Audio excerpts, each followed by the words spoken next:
What's up, everybody? City Muay Thai Podcast here with big man Conner from Mythic Fight Team. Mythic Muscle, Mythic MMA, Mythic Fight Team. Mythic everything, baby. Yeah, our goal, eventually expand the gym, have like a bodybuilding team, powerlifting team, athletics. Not just fighting. Like we want it to be like it's everything. Multi-avenue, marketable. Yeah. And that's kind of like the whole like Mythic as like the brand name is like I have a ton of like different religious tattoos on my body. I'm not religious myself, but I have like Norse, Arabic, like all these different like religions and their art like incorporated into the tattoos in my body. Yeah. And so it was like, cool, we can like build this place and this idea and brand it as like, you can be anyone, you can be anything, you can come train here and you hopefully feel represented. Yeah. Which is the cool thing. And it also just like, for like merch and like fight kits and like all that kind of stuff. It's like unlimited potential. It's a great brand. You could do anything. You could do like all the cool like Catholic Crusader stuff. Yeah. You could do like Norse Viking stuff. You could do samurais. Like, well, didn't you guys have like a rash guard line already? Yeah, so we have one coming out soon. We have the samples for it. Rudy, Miggy, and I have been wearing them so we can get some like clips so we can like, make a like real ad drop and be like, hey. But hopefully this next like fight kit drop is something that like people outside of our gym are like, wow, those are really cool. Like I would like to wear that. Yeah.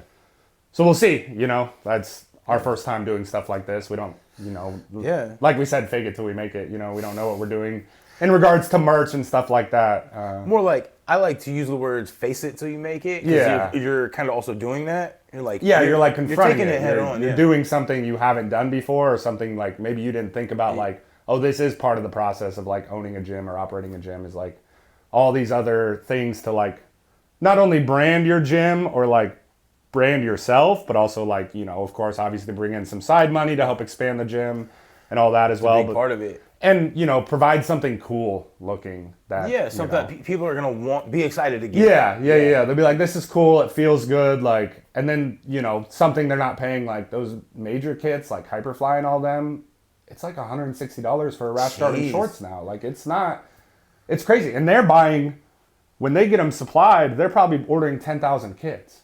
Mm-hmm. So I know their entry cost is, but it's the problem is like when major companies are paying like advertising costs, designer costs, shipping, like all these logistics, there's 5 people getting their hands in the pot and it just raises the market incredibly. So it's like they might only be making $20 a full set, but they had to invest $200,000 to get their 10,000 designed, made. You're making your money on the back end. That's just like what I'm doing with the mouth guards. Yeah. Right now, and like the growth, especially just locally. Which thank you everybody for your support. I love the community. Shout out Relentless Mouth Guards. Thank you, sir. It's there's a lot that goes into that, and doing like almost everything yourself. Like a couple other people help out and stuff like that. Like Jeff Hoiby does a great job training me and stuff like that, and then. Like Omar, helps with the marketing a little bit here and there, and it takes a lot. And we're looking at the scaling nationally, like pretty much today is when all the national stuff went out. Where like now you have to drop a ton of money into advertising and trying to get it into people's feeds that are outside of just the greater Seattle area, we'll call it, and Washington itself. So that's where it like becomes like all our first one. Like our goal is eventually like. If I can buy 200 full sets and have them in stock so people can come in and grab them, like that would be great. But right now it's like pre-orders are the only way we can afford to buy 50 kits up front and then, get them out to people, which has its own limitations because people like the direct satisfaction of something shipping immediately or going and buying something in person and having it right there. So you get more sales that way, but hopefully, we've been talking with Dojo Outfitters down in Portland. Okay. They're closing their brick and mortar store. But Miggy is really good friends with the owner. He's going to ship us a stock, and we're going to probably be their like brick and mortar in the area to like. Okay. If people want to come and like buy something, we'll have something in stock. It's not Mythic branded. It's Dojo Outfitters, but it's fine. Like they've supported us. We're more than happy to support. And then also then we can have some stuff in stock without having to upfront a bunch of money. So it works out. So if somebody comes in and and that'll feed the back end. And if somebody comes in with like jeans and a t-shirt and they want to train, we can be like, normally just shorts and a t-shirt. We're not like super critical on like uniform. Obviously we try to be like no pockets, no zippers, the normal stuff. But if somebody wants to buy a rash guard and shorts, like we'll have something so they can just grab it, put it on, you know. Yeah. Well, and you can always do your recommended stuff like that, and you know, because we have a very limited version of that for our gym's brand itself, or just just some Vital Jiu-Jitsu and Street Sook Muay Thai gear. Yeah. Just team branded. That's all it is. Yeah. It's like trying to have just a small stock so people that join the gym can like feel part of the team. Like we have some t-shirts and hats and stuff, but those are a lot cheaper to produce than fight kits. Well, and that's just one, like you said, that's just one avenue of what you have going on there. It's like you want to do the weightlifting. I know you got the kickboxing section, the bag section. Yeah. Obviously, you guys are rolling a lot. You're doing a lot of content. Yeah, jiu-jitsu, that's our like main thing. We have a really good kickboxing coach too, though, Solomon Sock. He's a killer, knows what he's talking about. His classes are starting to grow, so that's awesome. We have the bag class. I'm going to go get some more mats to kind of expand that area a little bit. We're just changing the layout slightly. And then we have like the gym in the back, and it's not like a perfect gym, but it has all the squat rack, everything you need there. We have like this parachute sled treadmill that like increases the intensity, but it's powered by you. So like I love that, you really have to put your all into it. A sauna, stuff that's like what we view as like the essentials of like what you need to do to get cardio in with the treadmill, the assault bike, what you need to do like compound lifting wise. And then Rudy will do like nutrition and strength training on the side. So like, as part of like his business personally is like offering those services to anyone local or out that wants to like hire a nutrition coach. Like obviously his physique is crazy. So like you can look at him and be like, oh, he might know what he's talking about. But like, he has a kinesiology degree. He's been running his own jiu-jitsu program for over 5 years now. Like he's rehabbed himself from like multiple knee surgeries. Yeah. Like it's super impressive what he's done when he was told by doctors during his surgery, like you'll never be able to grapple again. And it's like, he's out here still competing. Like, that's crazy. So I love that. Yeah. Fucking doctor's opinion. No, No, I mean, it is. It's just like one of those things where it's like, degree for but there's always things you can do to like help fix yourself or help rehab yourself or even just like push through it. Like, well, and belief's a big thing too. Yeah. If you believe, because I had this, if you guys listen to Rudy's podcast, it's the same thing. Like, or not the same thing exactly, but lower back fucking was fucked up. L5S1. And, they're like, oh, it's too bad, I know how much you love Muay Thai and all this stuff. And I'm like, I don't think I'm not going to ever do it again. And so if I had believed that, though, like, I probably would have just given up. You just give up. Yeah. But, and there's things you can do to, like, strengthen the muscles around your back to, like, make things, or even times, like, you'll have this, like, lower back pain, and it's like, what's the problem? It's actually, like, your hip causing it. And you have, like, an imbalance in your gait, and that's causing the back pain, or, like, you're lifting wrong or whatever, but, like, and that's what people I think don't understand a lot is like if you have like knee injuries, squats are the best thing you can do. Because if you strengthen the muscle around the knee, then it's going to support the tendons and everything in the knee. So it's like I like that knees over toes guy for that. Yeah. There's a ton of information out there, like, and do your own research, find somebody that knows what they're talking about, and go with them. And go with success. Go with what makes you feel good. God damn it. And that's really what it comes down to. It's driving me nuts because we had the fucking door open and a bunch of flies came in. But oh well. Yeah, that's fine. It is what it is. Get some chopsticks, try to like Mr. Miyagi catch them. I mean, no, I'll just bust out fucking the vacuum cleaner. Or the little salt shotgun. Ooh, that would be sweet. Those things are sweet. That's gotta hurt. Yeah, just fucking, especially up close. It's getting like pelleted. Like imagine you're like a fighter jet just getting pelleted with like 20 bullets all at once. That's what these flies feel like. It's like a dogfight out here. Well, so what do you guys got going on currently? Like I know you guys have, like I said, you guys have the gym. You have the clothing line. I know Rudy's doing stuff outside of there with his, like you said, his physiology and like nutritional stuff like that. And didn't you guys just start a podcast recently too? Yeah, so Miggy and Rudy, they do a podcast called the Fight Vault Podcast. Our gym is in our gym is in an old gun store. I didn't know what it was called. Yeah, I don't think we kind of just jokingly call it the Fight Vault Podcast because it's in an old gun vault. Right. Because we're in an old gun store. It's kind of cool. We like soundproofed it, got some nice chairs in there. We had like fake swords and these like old medieval paintings. Like it looks pretty cool. Yeah. They like talking on it on Sunday. I haven't been on it yet. I don't know if I will. I'm gonna have to go find it because I haven't seen that much on it yet. Yeah. You probably getting started. Yeah, like 3 or 4 episodes in. So that's pretty good though. We'll have to have you on it, have you out. Yeah, that'd be great. Not that anyone needs more podcasts out there, but no, but I think it's just another avenue for everyone to kind of get their own word out. You know what I mean? Because we all have our own coaching style. Even like outside of just your own word out, it's like it's content. And when it comes down to like owning a business, like content is key. It's your number one advertising. It's just how people can see you, put a face to your gym, like everything, and like it sucks. I hate having to do content. I really don't like it. I have some funny things. I try to do funny stuff. I try to do like dumb stuff, but I don't enjoy like editing the videos and popping it out and doing it like 15 times. You're like, fuck, that one was slightly off. Yeah, I stumbled my words. I don't care that much if I stumble my word or whatever. If I, 1 or 2 takes and I'm like, nah, that's good enough. It might be funnier if it's wrong. Yeah, that's how I feel. But you probably have it dialed pretty well.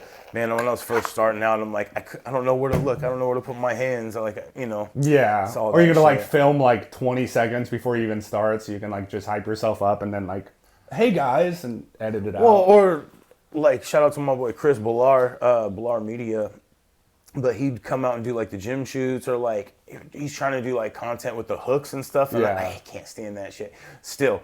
But I'm like, everybody, there's like fucking 7 people all looking at me waiting for me to do the hook just right, and I'm like, I don't like this. No. It's like, it becomes like a whole film studio. Even though it's one phone camera, you're like, am I... Oh no, he came out with his big ass FX6 fucking shit that you can shoot like Netflix movies on and shit. Like, I'm like... way too professional. I was like, don't look at me, look here at the camera.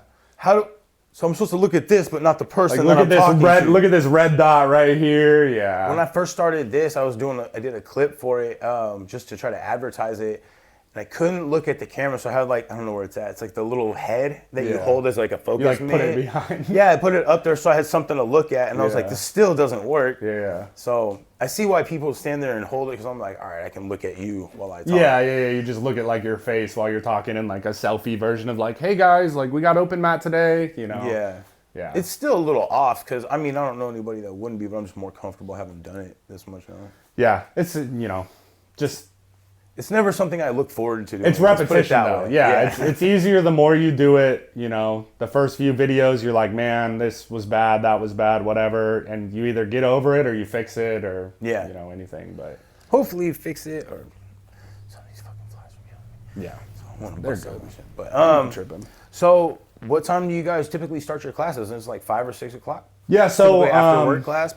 I do a 6 a.m. class every day, Monday through Friday. It's Jiu-Jitsu fundamentals Monday, Wednesday, Friday, and then Tuesday and Thursday is just like a kickboxing bag class, and that's more of just like a cardio, like get your workout in. It's not like super intensive. It's just like reps and reps and reps of. I like that.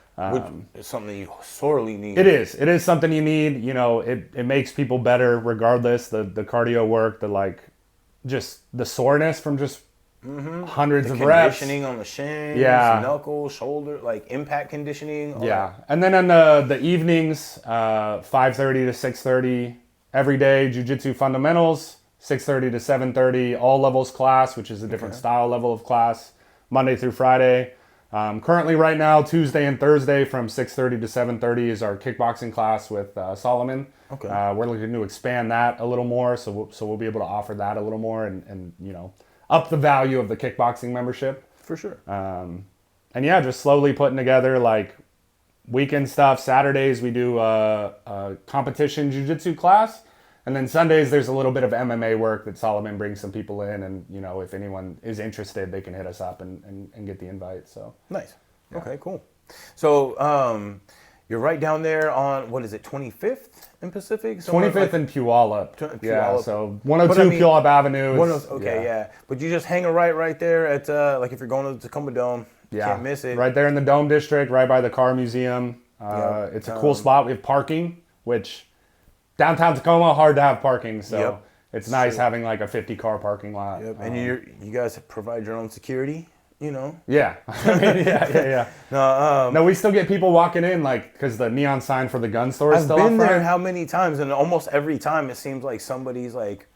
Every time, every day, somebody walks in and goes... Looking for some 9 mil. And we're like, we can teach you how to fight, but we can't sell you guns. I know I need to ask the Bullseye's like 2 blocks away. Yeah. And so I need to ask them, like, hey, you guys want to sponsor us? We'll redirect everyone to you to buy a gun. That's actually a good idea. Yeah, I just got to, like, get up and go walk in. That's being lazy on my part. I just walk in. Well, you did that when you guys first opened at our gym, which we really appreciated. Yeah. You know, so came and dropped by the Chris Wojcik seminar. Yeah. Yeah. I mean, you guys are cool, so I figured, like, maybe they'll send somebody. Well, and it's also like we were talking about earlier, there's a big part of the community out here because, like, we don't really have, we have the avenues to go outside of here, but, like, we're so interwoven up here. It's hard to, it sucks when people compete. Yeah, like, no, especially with, like, how, like, at heavyweight, like, the community's so small. Like, everybody I've fought, I train with immediately after. Yeah. Because it's like, how else am I supposed to get work in? Like, there's, like, 8 of us. Like, I just had Diedrich on the podcast. Yeah, and he I was love Diedrich. You know, I fought Diedrich 2 years ago now. Okay. And, like, even before we fought, we were cool because we hadn't trained together before we fought because we knew, like, it would probably come eventually. Yeah. But, like, yeah, we've trained multiple times after. I'll hit them up, you know. West Coast Fight Team, those guys are all great guys. I trained there back when I was, like, 18. Oh, nice. Back when I was, like, transitioning between high school and college sports before I moved down to San Diego, like, I did, like, 2 months with West Coast Fight Team because I was like, I need something to do. So, those guys are awesome. Talon just had his fight Saturday. I didn't see how it went. Did you? Yeah, I was watching it. Yeah. Unfortunately, he caught, like, an overhand right, and it kind of took him off his feet. I thought it was early stoppage because the ref was just like, boom. Or, like, the guy was going in for the kill. I can't remember his name, but the Talon, like, you see his eyes. He's, like, cognizant, defending. Yeah. You see his eyes are there. Like, he's, like, trying to move. He's waiting for him to come in. I thought, you know, like, I would have given it at least... If another shot, like, looked like it was going to land clean, I would have probably tried to jump in. But again, I'm not a fucking ref. Exactly. So, and it's hard in the moment because you, like, have to weigh, like, fighter health versus, like, results of the fight. And, like, you know, I've been TKO'd twice now, both by West Coast Fight Team members. And, like, both times, like, I'm cognizant, I'm defending, but it's also amateur MMA. So, like, and Jeff likes to let it go long. So I know if Jeff's stopping it, it's good. Like, it's not I'm never going to call Jeff on an early stoppage. Jeff likes to see stuff happen. And also, you know, fighter health, pretty important. Well, and who else around here has seen that many fights? Exactly. You know, like, I mean, at every level, from, like, dudes' first fights to UFC. Exactly. Like, yeah. So and from that close, he sees it all. You know what I mean? Yeah. He's seen it all. Yeah. So, like, exactly, having a full faith in somebody that has that level of experience. Yeah, exactly. So it's like, I don't trust Herb Dean, man. I don't know. Yeah, like, it's like, what do you mean? Like, who's better? You know, these dudes that have been doing it. John McCarthy. Yeah, these dudes that have done 1,000 fights. Like, you can armchair coach, armchair ref, and be like, oh, that was an early stoppage or this or that. But it's like their credibility outweighs yours. Yeah, you got to so trust much. The professionals when it comes to it. And that's why they're in that place. It's like, you know, it might be a 1-punch early stoppage, but stopping it 1 punch early or letting it go on for 10 more punches, what's the better? I will say this about watching Talon's fight. They were on... You can always tell when a promotion favors one other fighter. Outside of maybe... Even the UFC, you can kind of tell, like, an announcement bias or announcer's bias. Or, like, the pre-fight, like, hype of, like, who they're really letting talk they're more. They're like, Hollywood. So he's local dude, Hollywood, whatever. So it's in their backyard because they're in Long Beach. Yeah. And they're like, after this fight, he's moving on to the Contender Series for the year. And it's like, to hear them talk. And, like, they didn't disrespect Talon whatsoever. They didn't downplay his ability whatsoever. But they definitely talked more heavily about the support. And you could tell, like, they're a little more, because they're like, man, if he loses this before the Contender Series, that's not a good look for, like, all the hype that they have. Right. And I'm not saying, like, he was definitely at the advantage when Talon went down and stuff, but to me, knowing, especially, like, seeing Talon fight so many times, like, he's not done. Well, and he's like this, like, and nobody's ever done. Like, that's the other thing is, like, these dudes, like, they had a close up on him on Talon. He's like, and then they call it off, and he's like, thanks, man. Or like, good job, man. Like, he just kind of was like, it's like, before he even got up, said thank you to the ref. Yeah. Like, while he's still in there, like... Doesn't get up, he's not dizzy, it was one of those ones where, like, around. bam, and you did fall down, but, like, I've been flash dropped before. I'm not done out of the fight. Bro, I watched on my last EQC card, Pat Benson got flash knocked out and then woke up during it and up kicked a knockout and got the win. Yep. And it's like, that's great. Anything can happen. That was Johnson? Yeah, I think so. Yeah. That was a just crazy, like, 15 seconds. That was the wildest. I've talked about it a bunch on here. I've had Pat on here. Talked about that sequence. Yeah. It was like the wildest sequence I've seen in MMA. Yeah. Just like the boom, the flash knockout. Oh, I'm still here. Boom, the up kick king. And the flatline plank knockout. Yeah, like who's doing? What the fuck who just won? happened? Yeah. No, but it's like that's the thing is like these fighters, and this is probably the hardest part for the ref is like, if you are willing to step in an octagon against somebody that has trained for months specifically to fight you, you don't want to give up. These people aren't giving up. 99% of the time, like, you're not giving up. You have to break this and this for them to fucking give up. Yeah. And it's like, dude, I won't lie. I was getting beat up in my last fight. But the whole time I'm like, I'm going to keep walking forward. Like, I'm just going to dog it out. I only saw you take like an overhand right and stumble a little bit, and that's when Jeff called it. I can't remember the exact sequence. Yeah. That's all I remember. Yeah. I know it was but you guys are at the very end of the card, and I'm running the booth in the back. Very fucking back. So. I'll tell you, I'm never fighting main event again. Okay, why? It was just I had to be there at 3 p.m. I didn't fight till like 9:30. I know this one all too well. I'm just sitting back there like... To hurry up and wait 6 hours. the worst. Like, because it's like trying to time like your food, trying to time your bathroom, like trying to time like... You know, and these amateur cards, the other thing is like time the fight before you. Because it's like, you want to get a perfect warm-up in and go out, but the fights before are so unpredictable. Yeah. Like, this one was okay. The fight before went a decent amount of time. I felt warmed up. I'm not, no excuses. I lost the fight. I'm not going to, like, try and, blame anyone but myself. There's things I could do better. But, like, on my fight on the EQC last year, I was the second fight. The first fight went 45 seconds. I'd like friends miss it. I like told multiple people, I'm like, I'm technically fighting at like 7:15. Rear naked choke or something like that? Yeah, I got a rear naked choke. But I was like, I told people showing up, I was like, hey, anything could happen. My fight could be at 7:02. My fight could be at 7:15. You got to be there before 7. And there's people showing up at like 7:05 that missed my fight because the one before me went 45 seconds. Yep. Mine went 1minute and 8 seconds. And it's like, and then, we went down and cornered Stan on a Tough Enough card last year in San Diego. Okay. And same thing. The fight before his went 45 seconds. Yep. Happens all the time. And that was like an outdoor warm-up area. Then they walk you down to a dressing room prior to the fight where you get your warm-up in, and then you walk up and out because it was in like a theater. That's whack. Yeah. That's pretty whack. Like, so it was like a lot of movement for a fighter to have to worry about. And Stan needs like 15, 20 minutes to warm up. So we're like, okay, let's do a little bit outside. Right. And then we'll walk down and we literally walked down, put our bags down. Joel got the mitts on. 20 seconds later, hey, you guys are up. And we're like, fuck. All right. Like, yeah, it's crazy how these promotions run and everything. And it's not necessarily always their fault. They're pretty limited by space. Right. Always very true. There's a lot of things they could do better. What's nice about the Brian Johnson card is there's a ton of space because it's in this giant warehouse. Like, what sucks about like some of the Koga and WFC cards is they're constrained by the casino spaces. Yeah. So it's like... Well, like, I do really like the Tulalip because you get a good chunk in the back. But the Clearwater's tough because Clearwater's tough. It's that long hallway. But EQC's tough because it's like, I think the blue corner has a better warm-up space than the red corner because the red corner is like the dressing rooms and a tiny little hallway. Yeah. But I guess my big complaint to all of them would be all they ever have is one 10x5 rollout section. Yeah. And it's like you could do, because even with Brian Johnson's, it's like I love Brian, right? The cards he puts on are great. Yeah.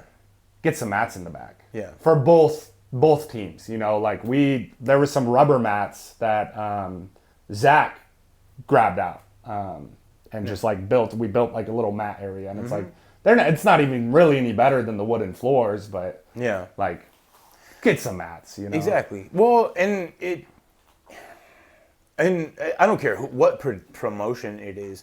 The fact that, like, unfortunately for most of them, the fighters don't come first. Like like the fighters sell the show and stuff like that. But like, it's hard because, especially at these casino shows, because you're given like a chunk, and this is how much money you have to work with. You know what I mean? Yeah. And like you're dealing with the facilities and what they have available. Yeah. Not necessarily like what you're going to go source the best facility for your fighters to have a warm-up area. Yeah. And so it's like this weird catch-22 because like I've been part of a bunch of promotions now and stuff like that, and Crew Jones used to run Absolute Chaos for years and years.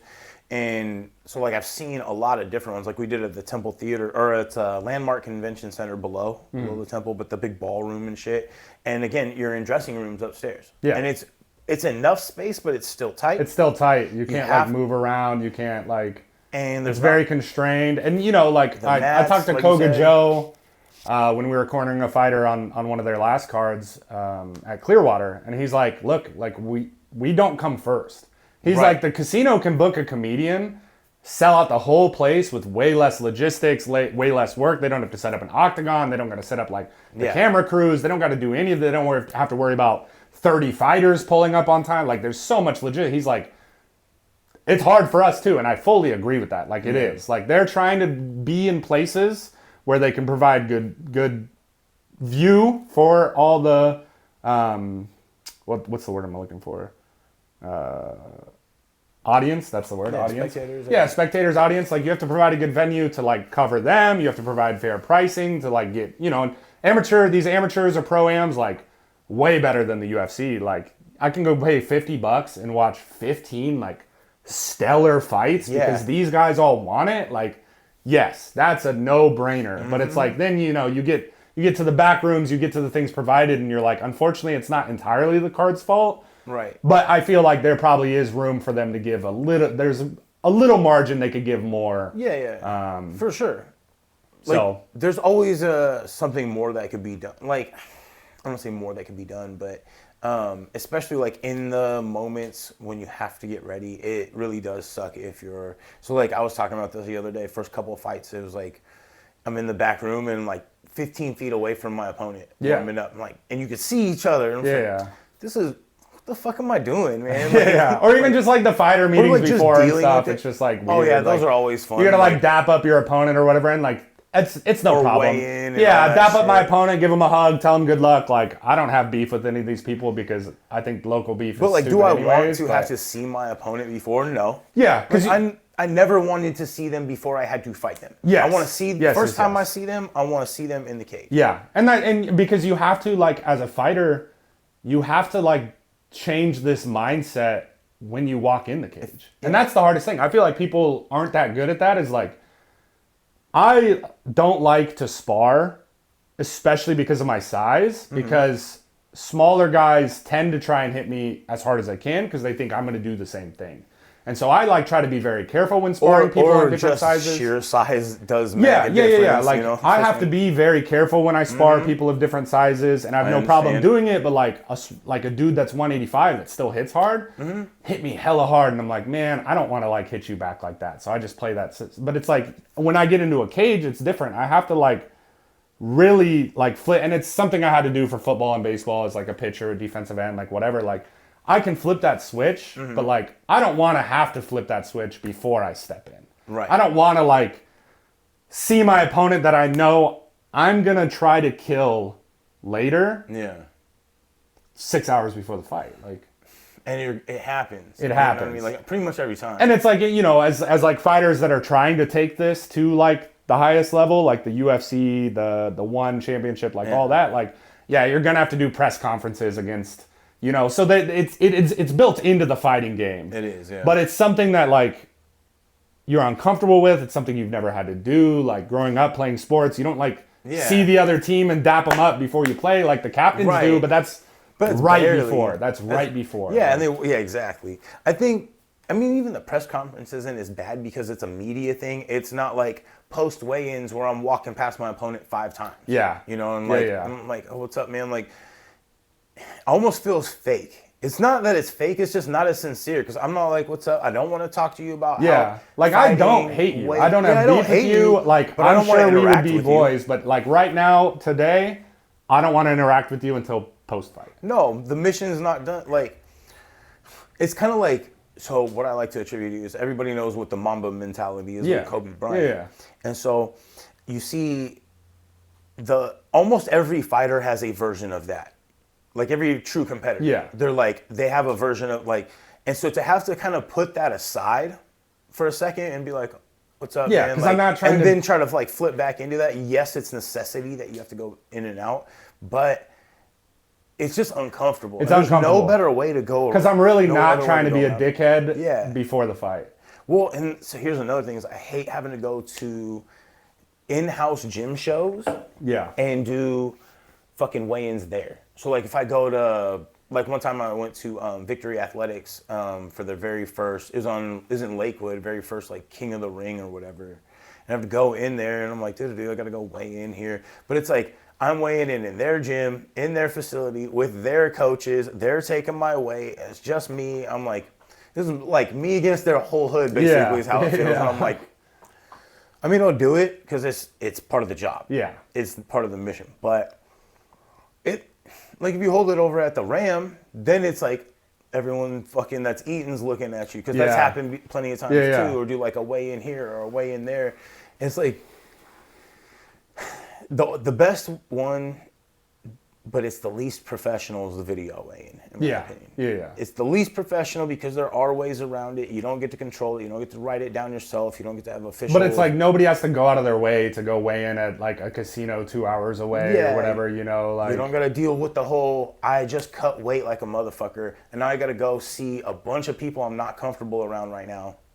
And like that. I mean, I feel like, because I never have to cut weight, like camp. I usually sit around like 260, 265 anyways. Okay. Sometimes I'll balloon up to like 285. I'll probably never do that again just because I, want to take everything a lot more seriously, like within the own gym, because like, our whole thing is like, there shouldn't be an off season. Right. Like no matter what you're doing, you should stay in shape. So, but by fight day, I'm 260. I'm 5 pounds under minimum, if not 255, and it's like I'm sitting there drinking water, like, and I made like funny videos about it because I'm like, man, I feel like a dickhead being like a 255, 260 pound like heavyweight. These dudes are like suffering, haven't drank water in 2 days, like whatever, That was always me at fucking 185, so middleweight. It's just not a good time.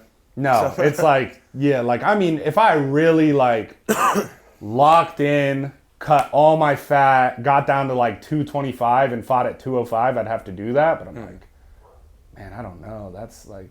That's a big chunk. That's a big chunk because I'm like, I've naturally been like 260 the past like. What's the smallest you've ever been? Since 17, I've been. Okay, when I went to college, between high school and college, I started college athletics at 17, playing football. Mm-hmm. And I mean, that summer I went from 230 to like 260, just eating and training with the football team before the first game even started. So like, I haven't been under 245 since, I was in the Navy. I dropped down to like 245 just because like the weigh-ins and all the stuff they have to do for like your physical test was like annoying. But yeah, I mean, under 230. Not since 16 years old, 17 years old. Like, I've just been this big. So it's, I would say it's almost unrealistic. Not unrealistic, but it's, man, it'd be brand new task for you. It'd be brand new. And it would be a fucking tough task. It'd be a tough task. It'd be a whole different crop of fighters, you know. And who knows, I could feel drained. Like, that's a big when part I'm like of it, 265, I don't feel athletic enough, but I feel strong. When I'm at like 245, I don't feel strong enough, but I feel athletic. So it's like finding that like middle ground in there, like that 250 to 260, depending on like how my nutrition's going, how my training's been going, is where like personally I feel the most comfortable. So I like to get there like a month before a fight. So then I'm not even tripping about it. All my training, all my running, all my sprints, all my sparring, everything is just like at the weight I'm going to be fighting at. Yeah, like that. Versus like, these lower weight classes that can't do that. Like they can't sit at the... I think that's a huge advantage for most people, is just kind of kind of being there. Not only that, but the pressure is off. Yeah. You don't have to worry about some fucking weight cut. That's So especially the last 2 weeks, if you're like 2 weeks, you got to cut weight on top of it. Like, it's not fun, man. Like, so yeah, definitely if you can cut weight and be there early, or even just diet down so you don't have to cut weight and add that level of well, and that's the cool thing about like amateur fighting or amateur athletics is like you get to like try out all these things. Like my very first fight was a kickboxing fight. I came in at 245. Okay. And I felt super athletic. I, knocked out my opponent. It was great. And then my very next fight was a title fight against Dedrick. Oh shit. A 5-round MMA fight. And I'd never fought MMA before, but I'm like, that's a lot of time. Yeah. I was like, I'll and I came in at like 263 because I was like, Dedrick's a good fighter. I want to be a little bit heavier, so it's harder to wrestle me, harder to like grapple me, and like. Yeah. But then with that, I didn't know how good my cardio had to be. When you're getting punched and trying to take someone down and throwing punches, like it's an exponential amount of cardio difference. Yep. And then my last 2 fights, my third fight, I came in super ready. And then and had a great result, a 1:08 rear naked choke. Was quick on the feet, recognized things in the fight, was able to hear my coaches, which is another thing. Like as you keep fighting, you get these new things that you're like cognizant of in the ring. You're not like as laser focused. You're able to like pick up what you need to. And then my last fight, training was perfect, everything. Got a sore throat the week before. And like I said, I'm not going to make excuses. Right. I'm going to fight no matter what. Like I lost, Isaac, great fighter, hits super hard, super long reach, like big kid, going to do a lot of great things. But man, on the chair after the first round, I was like coughing up phlegm. I'm like, I thought I got over this, but and it is what it is. It's the fight game. I signed up. I'm going to walk in there. I'm going to do what I have to do. Well, so many people fight sick. So we used to talk about that all the time. Crew Jones, fight week is Brian Jones Jr. So you always talk about Murphy's Law. It's like the fight week or even the last 2 weeks, that's where your car breaks down, girl breaks up with you, you're fired from your job. Something's going to happen. Or everything happens. Or even just like the 3 months of like camp, like with how much sparring and training you have to do and everything. And like a lot of places don't have proper nutrition, don't have proper water cuts. Like there's things that like these all lead to injuries. Like everybody walks in injured, sick. Something's nagging them, and you just have to go like, this is what I signed up to do, though. Like, I said I'm going to show up and fight. I'm going to show up and fight. Yep. Like, it's bigger than the thing trying to take you out of it. Yeah, always. Yeah. And it's kind of that thing that's going to test you. Yeah. And I mean, what it comes down to is like, are you a dog or not? Like, really, are you a dog or not? Like, are you going to just overcome this adversity? Yeah. You're overcoming adversity every fucking day. It's just another time that you got to do it. It's just on a bigger stage. Yeah. And that stage will fuck with you. For sure. And like, I mean, honestly, like we had a fighter, his very first fight, knocked out in the second round. Mm-hmm. And in my head, I'm like, man, that sucks. But also like, honestly, getting knocked out in your first fight, probably the best thing that can happen to you. You're talking about like having it done early? Getting that shit out of the way early? Yeah. Because it's like like you got to really look yourself in the mirror that night or the next day and go, do I want to do this? Mm-hmm. Like after I fought Dedrick, I get, KO'd in the third round, late in the third round. I still would have had 2 more rounds to go. And I was like, my cardio was not up to par. Dedrick outlasted me. Props to him. Love him. He's a great dude. I love him. But I had to look myself in the mirror the next day and go, damn, that wasn't that bad. I can do that again. Yeah. I think that's actually really important for a lot of people. When I used to fight, like, I don't necessarily know that I had that moment because I knew right off the bat that I was all in. Yeah. And, like, it didn't matter, like, so I saw this thing on Instagram and it was just like, I show up every day and every fight willing to lose. Yeah. And, like, almost ready to lose. Like, prepared to lose. Because if you're showing up to fighting and to training and to sparring and you're the best one in the room, you got to go cross-train. You got to get out of that room. Because that's going to be a detriment to your growth because like you're going to not be able to lose. You're not going to have that level of adversity. And I do tell my students that like when you're going with a student that's maybe not as good as you and you're in fight camp, feel free to be, I don't want to say be the bully, but pressure them a little bit. Make them get better. Mm-hmm. So like future training, they are beating you. Because like that's like, I mean, Rudy and I talk about this all the time. Like we don't want to be the best ones in the room. We're trying to create an environment of growth where it forces us to also continue to grow. Like, I'm not going to be, I'm 31 and I started fighting like 4 years ago. I'm not going to be heavyweight world champion of the world. Like, you want to fight. I want to fight. I want to fight. I want to continue gaining experience. I'm competitive. I don't like losing. I'm comfortable losing, which that's not necessarily a bad thing. Right. As long as you don't, like, I don't enjoy losing by any means. Well, you're not training to lose. Exactly. Yeah. But you have to be able to see the growth in the loss. You have to be able to see, like, where you need to get better at. Like, and it needs to have an urgency.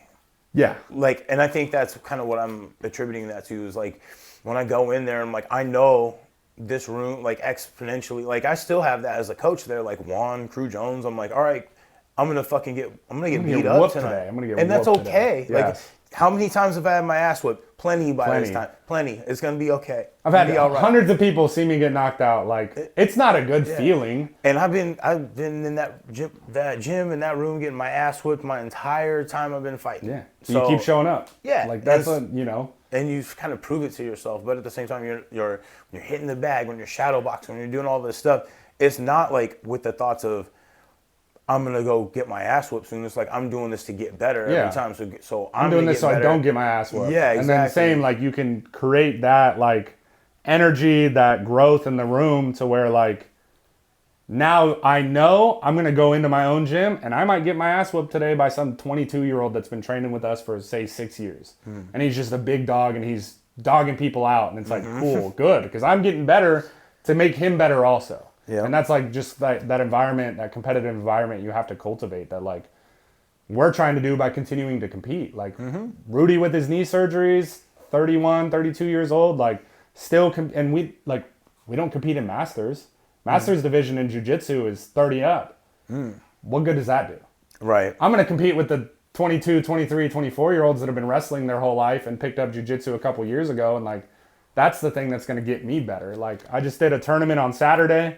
Got third place in absolute and second in my weight bracket. There's only 2 people in my weight bracket, but the absolute, I think there was like 10 people. Yeah. So, like, getting third place, and that's pretty good. That's all belt levels, that's all sizes, everything. But it's like, when I go into, like, a jiu-jitsu competition, like, I'm going to see what my opponent's doing, and I'm going to mirror that because I'm doing what they think they're comfortable with, and that's going to make me better. So, like, the guy I lost to in my weight bracket, 24-year-old, 250-pound, just, you know, same size as me, wrestler. So he was just wrestling. Like, I'm not going to pull guard and go for legs. I'm going to try and out-wrestle him, even if he's better than me, because that's how I'm going to grow in these local competitions. Like, what does this medal mean to me? You know, it's... So you're looking at it as more of a high-level... More of a competition, but not necessarily trying to win the competition. You're looking at it as like a smoker or like something like that. I mean, you're like, you're not concerned about like, hey, we're both winners because I'm trying to learn. Like, I'm trying to like, don't get me wrong, I'm trying to win. But I'm trying to beat someone that they're clearly very comfortable with. Like, if that guy who's the same size as me decided to go for my legs, I would be like, okay, let's play leg stuff, because as much as you can go 70, 80, 90% in training, like, certain times you just can't, especially with leg stuff in jiu-jitsu. You can't go 100%. You don't want to rip something. You don't want to injure your partner or get injured yourself. So it's like, I'm going to do what my opponent's trying to do so I can learn from them, get better, because, like, this isn't ADCC Worlds. This is Grappling Industries Everett, you know? Right. Like, that's going to make me better in the long run. That's, like, continuing to seek out, like, people that are better than you in certain... It's the same as when, you know, UFC fighters bring, like Cyril Gans brought in a couple world-class kickboxers because he's fighting Alex Pereira. So he's like, oh, let me find some dudes that have fought Alex in kickboxing, and let me bring them into my camp. Exactly.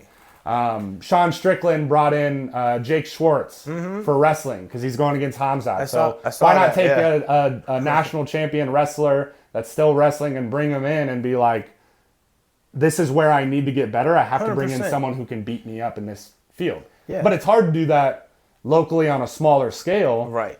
But you can do that in competition. You can find and see and visualize what your opponent is doing within the first minute. Yeah. And go, okay, I'm going to try and beat you at what you're doing. And if I get beat, so be it. I know I got better. And like... No, I like that. I will say that approaching that kind of concept as a striker, a little bit different. It is. Yeah. But there are more of these tournaments now coming up, like the fully gear, like the Muay Thai Development League, and things like Headgear, shins, all that stuff. A little bit safer, but a little bit safer, and they like it's called in the name development, Muay Thai Development League, and there are there's the WBC version of that, and I think it's the WKA. Like they all have these tournaments and stuff like that, but. I mean, I'm not the biggest fan of that because it dilutes from it. There's, like any sport, there's going to be many avenues of how to go about this sport, and that's just another one I'm not taking away. Well, and like too, like adding safety gear is great, but like how big the headgear is, like now your hitbox is bigger. Yeah. So you can slip something and still get clipped, and even though it doesn't hurt, it moves your head, and so it changes how far you have to dodge. Like, and that's pros and cons of everything. Exactly. Less injuries. Not as, more experience. But like you get to have more experience. You have to have bigger reactions, which can be a problem. It's like if a boxer were to come 100%. Into Muay Thai, like a boxer's head movement puts them into getting kneed or head kicked low. Because a lot of boxers do that full like ducking thing, which works in boxing. So it's like you have to like be able to like see the differences and make sure like those don't translate, but the like positives translate. Yeah, you got to take what works away and leave what doesn't. Exactly. Yeah, and that's a big part of. I mean, you look at like Japanese kickboxing and Dutch kickboxing is developed off that, but then they like, start adding in elements of Muay Thai, and they're like, okay, everything has a refinement. You know, and I think that's again getting back to like the whole Muay Thai thing. That is the environment where you can go and get high-level competition and still work. You can still get KO'd, though, with that headgear on and shit. And that's why, like, okay, I like these headgear things. Like, it's not the end of the world, but an uppercut still bops your head back real good. Yeah, hitting the ground can still box you up. So it's like, and it's almost like, there's arguments for it. Head kicks, like... It's just like repeated small traumas are just as detrimental as a huge knockout. So like getting knocked out pretty quick a good point, is very bad, but like toughing it out and getting 30 devastating blows that don't knock you out is just as bad. Yeah, you're getting the mileage. Yeah. So it's hard to weigh it, it's one of those things. It's like the NFL starting to add in the like extra helmets, and that's actually a really good point. Like but just like what you were saying about like 30 hits compared to one, like which one's better? Nobody. Exactly. It's such a hard science. I'm no doctor. I don't know the studies. But I think you're going to be different than me and somebody else. And I think that it boils down to like how does that individual do damage? And that's like the other kind of complaint I have about these like cards coming up. And no shade to some of the people I'm going to talk about. I love them all. But like after my last TKO and my last fight, I'd scheduled back-to-back fights because I'm like, I can do this. I can dog it out. Like I've been seeing that a lot. I can do it. I was like, it's hard. It's hard to get opponents. Yeah, so So you're like, cool, if I can do it, if I can get the first win and roll into the next one, cool, that's awesome. And if not, like no worries. But because I got TKO'd, I got a text from Jeff the next day being like, hey brother, you can't fight on your next one. You're suspended for 30 days. But I'm like, no doctor checked me out. I didn't black out.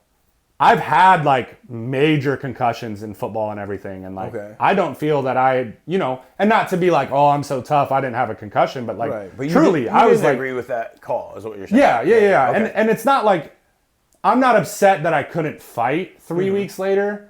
I'm just upset of like how it happens, because it's like, one, it shouldn't be Jeff's responsibility to text the fighter. He's the ref. Right. And yes, Jeff has a ton of experience. He's seen it. I think he also heads up the sanctioning body. Probably. Yeah, I think that's how that works. But without like the full scale like medical check, like concussion protocols, like stuff that like pro fights are doing, like a 30-day suspension, I don't disagree with it. But if somebody gets brutally knocked out, is 30 or 60 days enough?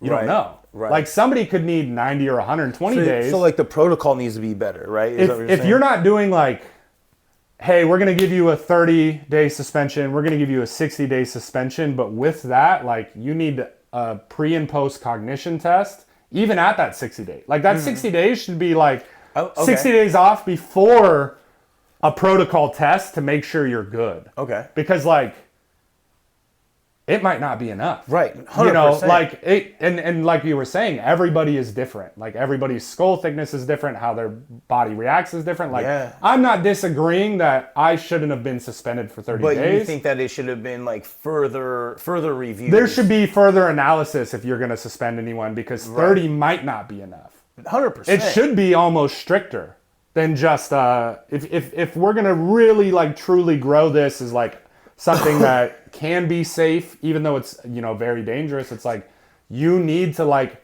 really have like full concussion protocol, like almost NFL. Because in the NFL, you get knocked out cold and be back next week because you passed all your tests. Now, I like this though, because you think about like, I see a lot of high school wrestling protocols doing like hydration tests and things like this. And so it's like, how are we going to make this standardized? Yes.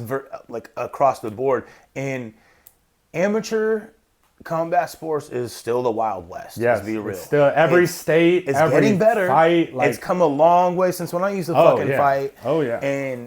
But at the same time, like there's still deficiencies. So like, let's say I'm at a fight or I'm fighting, or like one of our fighters goes or whatever.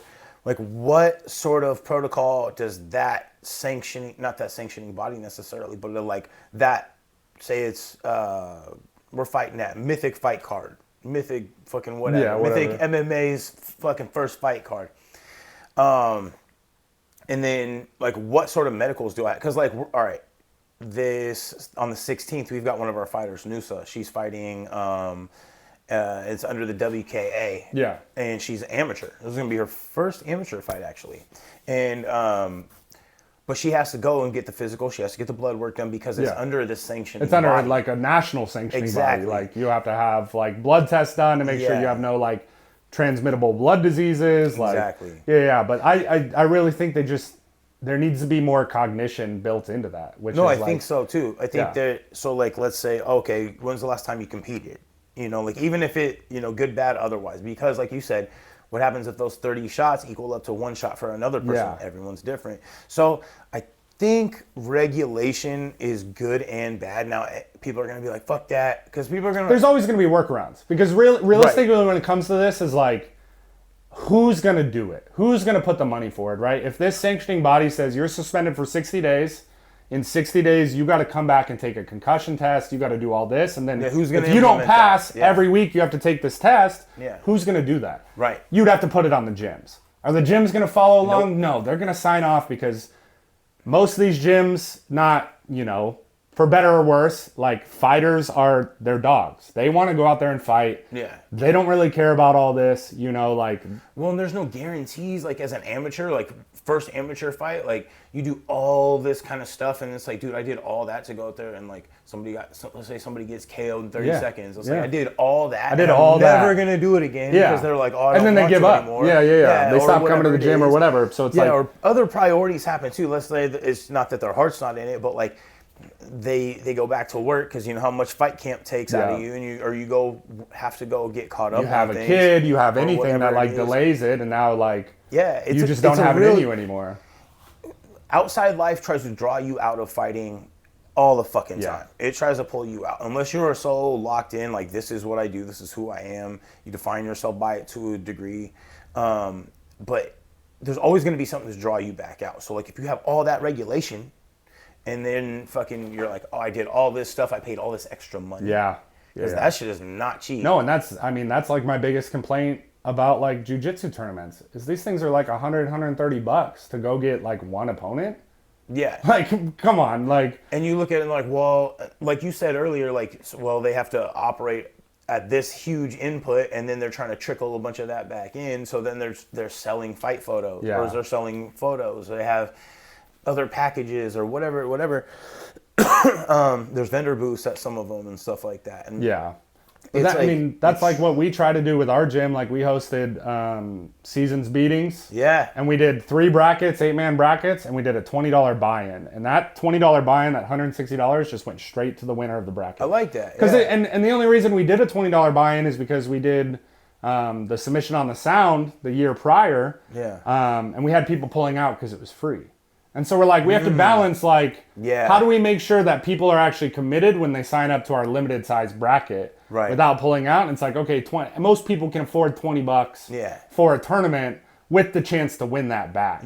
So it was like stuff like that is like how we're just trying to, like, it's like smoker level stuff. Like, we're trying to get legit competition and build this up without breaking the bank. I like that. That's actually a great format. What you just said right there, just and that's in-house. In-house. And it gets a great publicity. Production costs are us and a camera and a laptop and some microphones. And some time. Yeah. But that's something that people don't talk about enough is the time you sacrifice is worth its weight in gold type of shit. The dress rehearsals, the setup, all that stuff. Because in the communication, you're on this phone, you're like, fuck, all right, now I got to text Rudy because so-and-so just pulled out, but like so-and-so wants to pull it, you know what I mean? Like there's a lot that goes into this sort of stuff, and until you're doing it, you don't realize a lot of little details that come with it. And then, that's why, I can't criticize these cards too bad about like the stuff, because they're on an even larger scale than what we did. Like, we did 3 8-man brackets. Like, hey, show up on time, we'll give you a rundown of the rules. Like, it wasn't that bad, but imagine scaling that up to like having to sell 500 tickets, having to get money back to the casino or the fight venue. Fucking EMT, or like a doctor, a sanctioning body. Like, there is so much going on. It's all just it's all logistics. Well, and then you look at like, all right, how much is all this going to cost me? And you're like, to where it's like, never mind. And that's the other thing about the cost, right? Is like, it may be $100 for this jiu-jitsu tournament, but what if they only have 50 people sign up? It's probably $5,000 to rent the gym from the college that this tournament's at. And if only 50 people show up, they're losing money. And so it's like they have to set a number that makes them money no matter what. But then you see this tournament gets like 500 people, and you're like, bro, I know you could. You could do some. There's got to be a way to do it that everybody gets their buck and nobody's. Because my very first tournament was $100. I had one opponent. And I had 2 matches. Like this time with the absolute, I at least had 3 matches in my absolute and 2 with my actual opponent. So it's like I got 5 total matches, $100. Not a big deal. I was able to get some new looks, see some different sizes of people. Like, it was great. But like, you just have to hope people sign up in your bracket when it comes to like belt levels, weight classes. Like, because they can't really do like. It would set a bad precedent if they were to like do a refund because you only had one opponent or something like that. Then, now they do then refunds. The hands go up. Well, but then they do refunds with 0 opponents. 0 would be understandable, but because it's like you can't compete. But if you had one and be like, I still want like a partial refund or something, then the hands start going up. Well, what about for 2? And I lost in 30 seconds on both. Like the why not me factor comes in real quick when money. It's easy just to set a hard line in the sand and be like, we don't cross this. Like, you paid, you have to pay.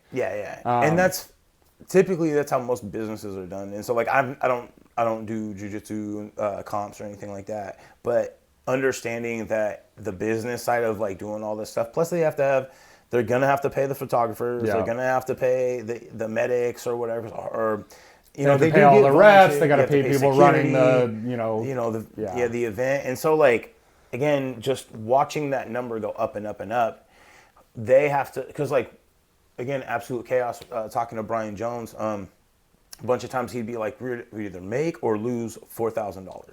And I'm like, and this is back, 2010, 2012, 2015. Losing $4,000 on an event is a huge hit. Like, that is not, with all the time you spent too, like, you're not just losing $4,000 that you could have put into your business. You're losing $4,000 plus 100 plus hours of your own effort. Exactly. Which isn't like calculated into that, because like as a gym owner or coach or whatever, you don't really calculate that stuff into like. That's not low level effort shit. That's not just hanging out. That's you fucking like stressing on like having to make this event successful. Which and as like a small business owner or someone that's doing it for like that, you can't leave your work at work. Like when you work in tech, corporate, whatever. Like these companies are like really big about trying to get you back in and do some work from home if you're off shift or whatever, but like you can say no. When you like run these fight cards, you run these tournaments, you run a gym, you can't say no. It's you. Like there is no 9 to 5 anymore. You're a business owner, it's 24/7. Like you're 24/7. You get them calls at 2 a.m. drunk, like, I want to sign up for fucking jiu-jitsu. Hey, hell yeah, brother, I'll see you at 6 a.m. Cool. But I mean, like, you don't answer them hopefully at this point. At a certain point, or or it costs money to hire a managing firm that does all that. They answer all the calls. They put out the ads. You either do it yourself or you pay money to outsource. Exactly. So it all just... If you don't got money, you do it yourself. If you got a lot of money in no time, you can hire out. But it's probably not going to get the results that you want. Yeah. And it's all just... It's a crazy balancing act that like takes years to really develop. Like the analogy I have is, remember like talent shows and they're spinning all the plates? Yeah. That's what doing this shit's like. Because like... we're doing the podcast right now. Yeah. But like, I know I'm going to talk with Crew Jones about like class tonight and like what fighter's coming up. And I got to talk to Noosa again about like making sure she's getting in compliance because that fight's a week and a half out. John Haynes texted me right before we started making sure that sparring still happens Saturday. Yeah. I got to text the other people and make sure that we can still make that happen. And it's like, you know what I mean? Like, and then there's the mouth guards, there's editing the podcast. I was gonna say, I didn't even get into all that shit. It's you got to have it to be like a successful small business owner, especially at the beginning. Like you got to have your hand in 50 buckets. Yeah. You got to do everything. You have to, and really, like truly, you got to like. You got to compete, you got to fight, you got to coach, you got to learn how to coach, you got to like study up, like there's the media. It's kind of crazy like just how much you have to do. Merch design, that's all costs money until you make it back off selling stuff, like it's way more than you would ever think. Like don't get me wrong, worth it. 100%. Not working in like the corporate world anymore, not working in aerospace, like so much happier. Doing what you love. Yeah. But I'm going to use my GI Bill and go back to school in the fall. There you go. And it's like, cool, that'll help me pay my bills so I can keep like doing this thing. And then it'll add to my skill set down the line. Like I'm going to go back for sports psychology. Like Rudy got the nutrition and the kinesiology degree. Like I'll go grab the sports psychology degree and use all my experience of like high level athletics in college, what I had to learn in the Navy and being like a command fitness leader there and like, motivating people and this and that and like dealing with people's problems and like the people that come, the Navy has strict standards of like, you can't be overweight. So then you have to deal with that. Like all of that adds in and then we can go, okay, yeah, like, hey, if you come here and fight and train, like you're going to get this and that. We have a nutrition coach. We got a lifting coach. We have a psychologist, like all this stuff. And it's like, that's what you have to weigh. Like never growing up did I think like, oh, I want to do sports psychology. But now as like somebody that left engineering, I'm like, well, I'm not going to go get an engineering degree. But I'm like, okay, what could I do? Well, I like working out. I like doing all this. Like I could do kinesiology, but it's like, we already have that in our back pocket. Trying to fill that. So it's like, what kind of gap can we fill as a gym that like the others don't have? And like, don't get me wrong. I'm not big on like, you need a degree to know what you're talking about. You don't. Right. You don't. You can have experience. There's stuff you can learn online. Obviously, you have to like vet your sources. Self-taught. You can be self-taught, but like you're not going to be an expert. Usually self-taught, but you can be high level by doing all this. But just having the paperwork helps. Well, if I want to market myself as a sports psychologist, everything. The paperwork shows like business to business, paperwork's everything. Yes. Yeah. Somebody like, I'm like, I trust you, Conner. Like, I fucking would love for you to just do all that shit for me. You know what I mean? Because I know you, I trust you. You have a name that I know.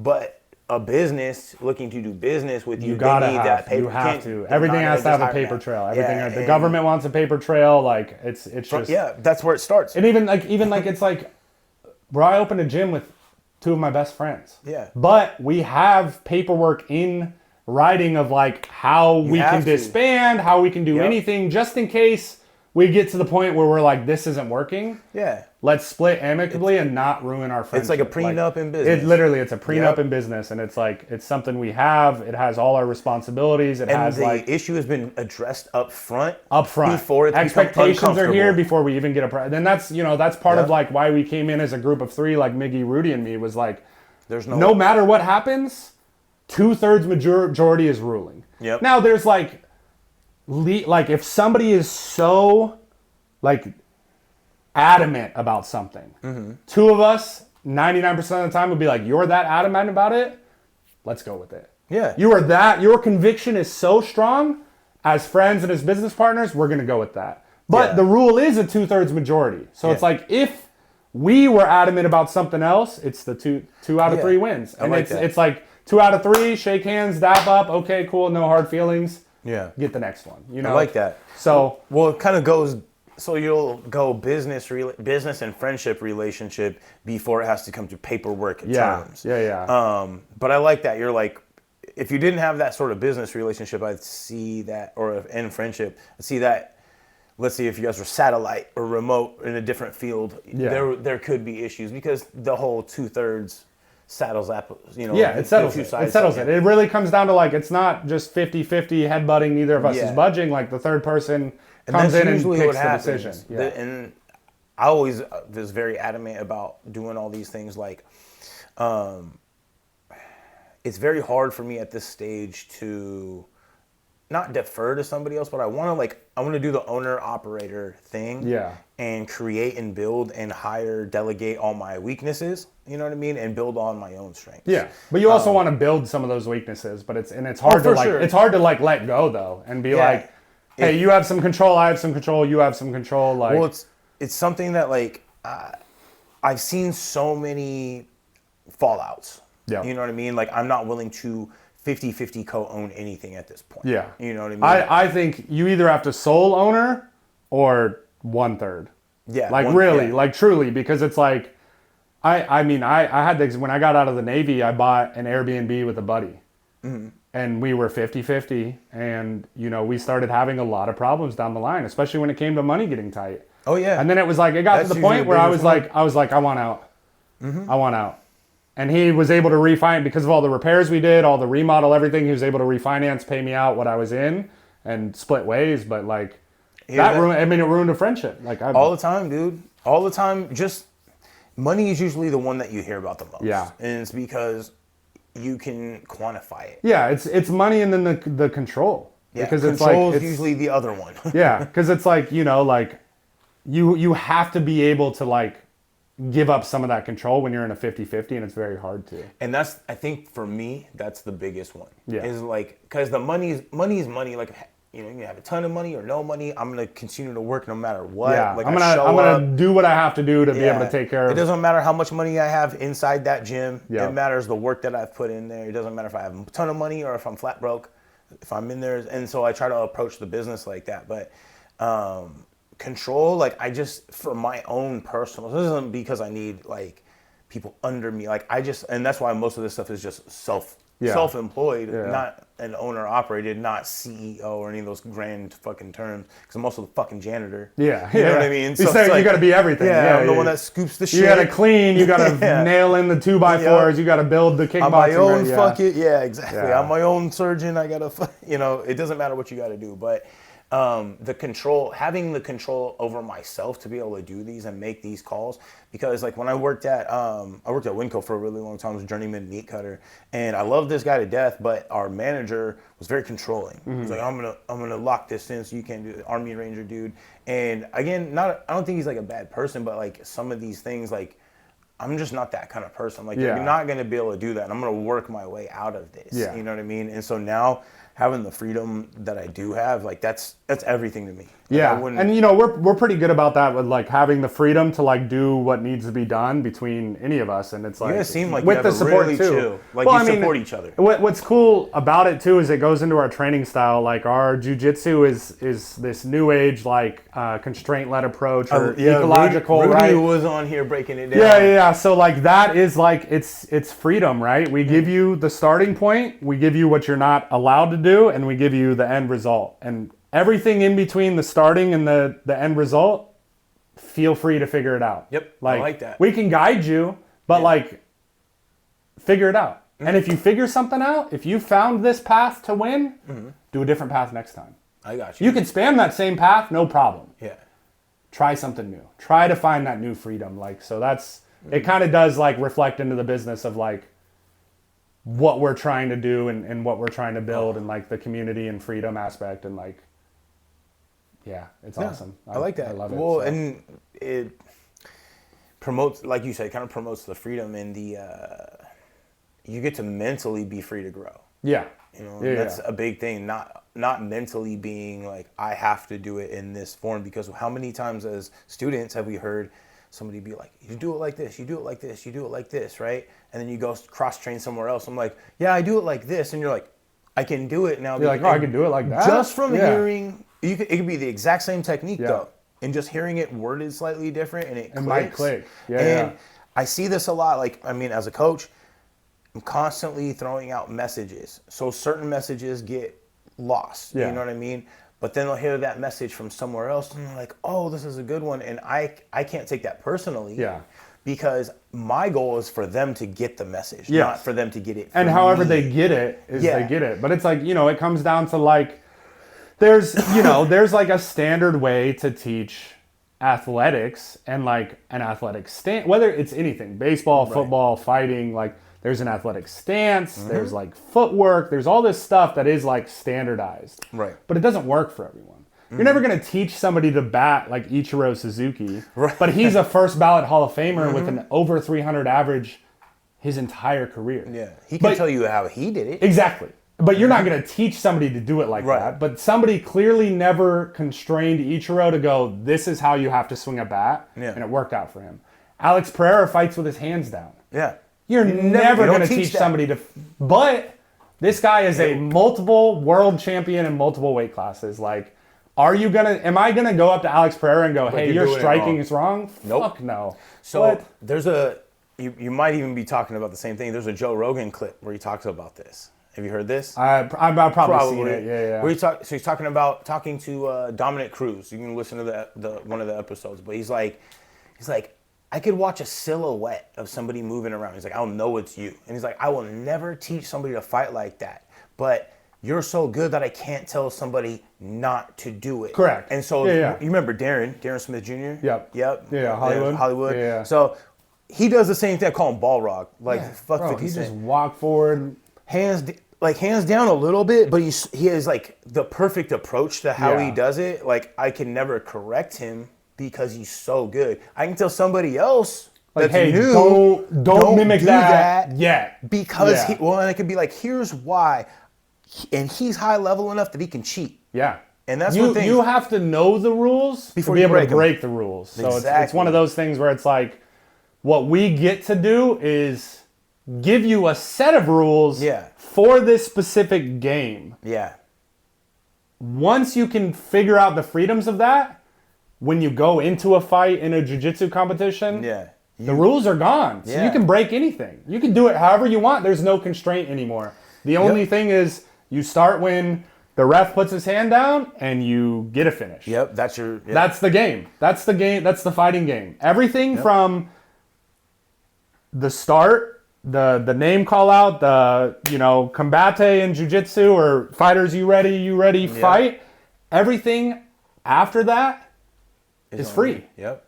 The only end game is a win. Whether it's a rear naked choke, a knockout, time running out, like everything, what you do between the beginning and end does not matter as long as you get to the end. Yeah, exactly. There's actually a couple ways I like to say that because, first of all, that's the whole Vin Diesel thing. Like, fucking, no matter if you win by an inch or a mile, winning's winning. That's kind of the same thing.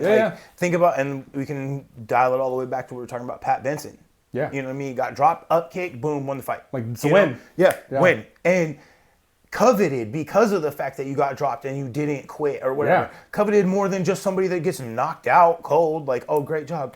Like, great job. You got a dub. Like, we don't see that grit and that heart and that that flash comeback. Yeah. But what you were kind of saying is, like, I like to say, like, the martial art. Like, our art is the fight. Like, the fighting is our medium that we apply it to. But, like, the art is how we apply it. And so, like, once you get to that level, you can be like, oh, I'm going to apply my art in this way. Yeah. You can't tell me I'm not, because I'm an accredited artist. There's not another Picasso. You know, you're not going to go out there and be like, he did it wrong. You know what I mean? Sits in museums everywhere. There is no wrong. Yeah, and I think that's the most beautiful part of being the art side of the fighting, the martial art, is the fact that there hasn't been anybody that's come along that's so good at one avenue that everybody quits everything else and just does that one thing. Yeah. Like, I mean, there's been ones that have shown at the top, like jiu-jitsu, wrestling, at the boxing, very beginning Muay of the Thai. UFC, right? Like, jiu-jitsu reigned king because they brought in, everybody only had one martial art back then. Yeah, they exactly. did, and the UFC was king at, like,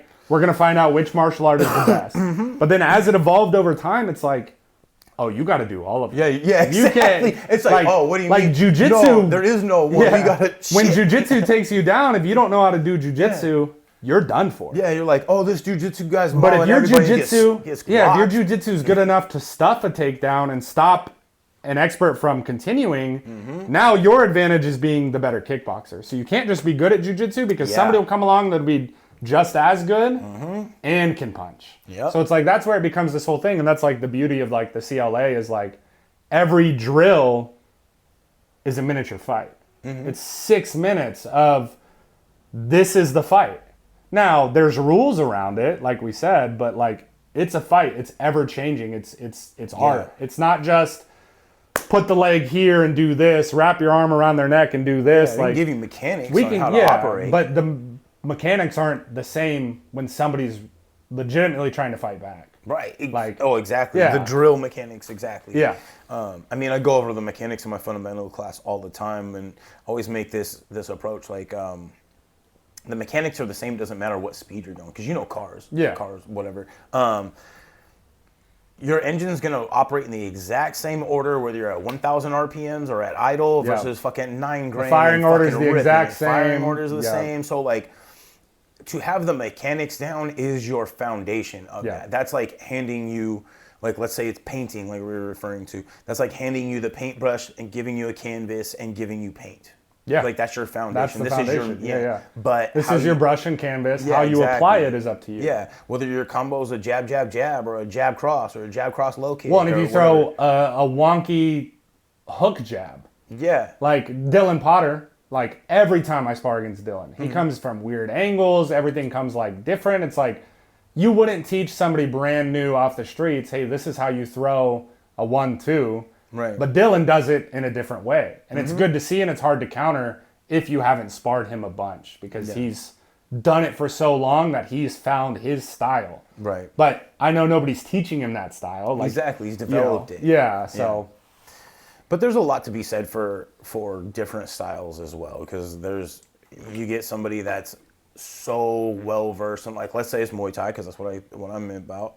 You get somebody that comes in, they're really good at karate. Yeah. And you're like, first of all, if you're going to come into my fucking gym and you're going to throw axe kicks and heel kicks and stuff like this without a heel protector, I can take my elbow pads off and I can elbow you without elbow pads, because the heel is a big fucking strong bone and people go down easy from those. And the damage is real. So that's just a personal fucking point. If you show up to Sri Suck Muay Thai and Vital Jiu-Jitsu, do not throw axe kicks to the head. Yeah, no, I know. But like, it's just being, it just put a fucking. They have those little karate pads. Well, and it's just like if you're coming to a new gym to like cross train or whatever, it boils down to don't be a dickhead. Don't be a dickhead. Like, but it happens. Yeah. So like, I like being in more of the authoritative position, because I can call that out and be like, hey guys, this is how we're gonna regulate today, because we do have new people here. Yeah. Like, and I'll be a dick if that's what it takes. For sure. But like, if you guys are cool, we're gonna have a great time. Well, that's how it is. That's how I try to be with like everything. Like in competition, because you have military background. Well, my dad, and not even that. Just like growing, like my parents just taught me good. Like I have no beef with any of these people if there's no disrespect. But like we were talking like before, like this weekend there was some shit at the jiu-jitsu tournament, and it's like, just don't be a disrespectful dickhead, and I won't call you out. Right. But if you're gonna like do some garbage clip farming, if you're gonna like weight bully an absolute class, if you're gonna do all this you're gonna tell somebody that heel hooks you that they're not better than you when they just beat you. Yeah. I'm gonna call your ass out. Because like the mask don't lie. It don't lie. Like it's one thing to be like, oh, you might be a better grappler overall. And maybe in the future you get that dub back, you get that L back, you take the win next time. Well, and everybody does lose. But exactly. But in today's match, you lost. Yeah. That guy is better than you. You lost those bragging rights today. That guy is better than you today. Yes, so, today. Yes, yeah, exactly. So and like, tomorrow's a new day. Yeah. Yes. So and it's all about like the spirit and respect of competition. Like, dude, we're not traditional. You do not have to bow on our mats. You don't have to do any of that. That's great. Yeah. The only thing I care about is the spirit of competition. If someone's going to willingly walk in there against you, whether it's jiu-jitsu, kickboxing, MMA, whatever, if they're going to walk in there to fight you, they deserve all the respect in the world. Agreed. Before and after. 100%. That's all it is. Like, I'm a big, fairly scary guy, head tattoos, all this stuff. Like, I think I'm a big teddy bear, but like we all do because we know ourselves. Yeah. But like, I really just respect anyone, and I'm not the best fighter in the world. I'm not. I fucking suck. But it's good that you think that. Yeah, but if you're going to walk into a cage against me, if you're going to step across the mats from me, I respect that. I respect it. Just like you should respect me for doing the same. You should respect every opponent you have. Like, there's no real beef out here. So if you're doing some bullshit for clips on Instagram, fuck off. Fuck off. Well, that's like fucking. I saw that. Hate calling attention to the Wing C dude jumped in did the fucking blind guy thing. Like, how disrespectful, bro. Man. And it's like, did Karate Combat allow that? They had to have, or he would have gotten ripped out immediately. Oh yeah, because think about like the officials would be like, boom, like it would. Yeah, like the officials seemed like he didn't know, and the fighters seemed like they didn't know. Fighters seemed like they were. The fighters. All right, if they did know, they he got jumped backstage by one of the fighters, I know. Which is like they seemed like they were. I would have been pissed off. Because it's like you can do, okay, I get it if the promotion's trying to get clicks and stuff. Do that in between rounds. Do something. As part of it. Like if this was part of the show, if they're do it between the rounds yeah. and not like actually interfering with the fight. Yeah, don't stage it to where it's like it fucks something up. Yeah. Because that's a legitimate fight. And now like, I'd be like, I'm fucking done. Like you just killed the whole vibe. I lost my adrenaline, like whatever. Because I'm like, this is some bullshit. What now the fuck? I'm mad at that guy, and I don't want to fight that guy. I don't even want to finish this fight. I mean, Wing C's lucky one of those dudes didn't just head kick him immediately. I mean, I'm not saying they should have, but like, it's just the respect or lack thereof. It goes so far. It tips the scales one way or the other for almost everybody. Yeah. You know, because think about how many people are out there like, yeah, Wing C's like that's so funny. He's funny guy. And those are going to be the people that are fucking disrespectful at the shows. Yes. Like, boo. And it's like I get it. The crowd, like a crowd, a crowd is able to be disrespectful, right? They're hyped up. It's part of it. Like as a fighter, I don't give a fuck what the crowd says. Like I don't care. And same when like people disrespect my opponents on like clips I post, or like my last loss. Like his team reached out to me and they're like, "Hey, is it cool if we post this?" And I'm like, I lost. Like, post what you gotta post. Like, well, the fact that they reached out when they didn't necessarily have to. They don't have to. They don't have to. They have the right to post it. They have the right to post me losing. But they have the respect. But like, and I'm like, that's awesome. Like, yes, please. Like, and the last guy I beat, I went and trained with him when the UFC was in town because I trained with Marcin Tybura's team. Okay. So it was like I trained with a guy I just rear naked choked 8 months earlier, and it's all respect, it's all love, like, and I have me fighting him on my page. Yeah. But like on my page, like somebody in the comments somewhere was like, "Oh, you're just gonna beat up a homeless man again?" And I'm like, I don't care what he looks like, how he trains, whatever. Like he stepped in the ring and you didn't. Like you can't. That's such a weird comment, dude. It's like it's so stupid because it's like, man, like it's one thing during the fight if you're like, oh, that guy looks out of shape or whatever. Like, guess what? You're in the crowd. Yeah. He's in the cage. Like, you wouldn't step in the cage against me. You wouldn't even step in the cage against him. Yeah. So what are you shit talking about? People are just dumb like that. No, it's so stupid. Like, the disrespect. It usually comes from the people that they don't fight or don't fight realistically, or I don't know.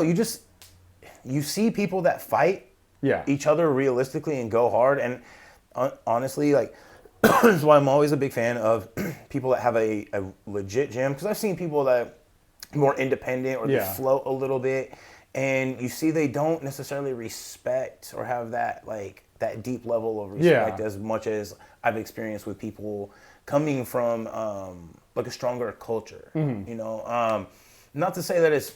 I think the disrespect's bad. I'm not saying that that's the formula, but when you're disrespectful towards anybody in this fight game, when it comes to fucking promoters, towards officials, like Jeff said, somebody was being disrespectful up at the Bellingham thing on Saturday. I guess there was like a smoker up there, and I was like, you just never know. And I am a big fan of the Muay Thai culture, obviously, and I know that there's a lot of respect in the crowd that comes from it, and they're yelling the way, they're like, good shot, good shot. Yeah, and they're trying to sway crowds, but at the same time, They call it the land of smiles, but they'll stab each other in the back. As soon as you turn your back, they're talking shit. Yeah. So, but at least like at a bare minimum, like the public perception needs to be respect.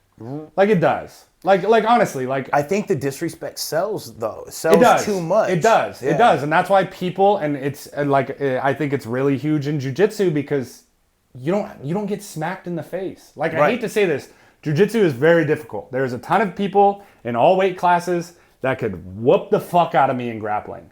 I'm still not getting punched in the face. It's not the same.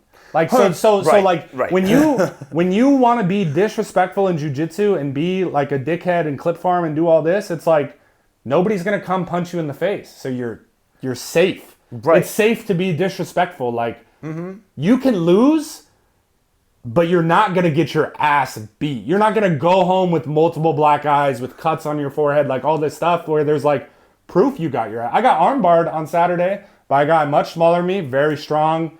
Like, and afterwards I was like, dude, that was a crazy grip. Like, props, sweet armbar. Like, but you don't know I got armbarred the next day.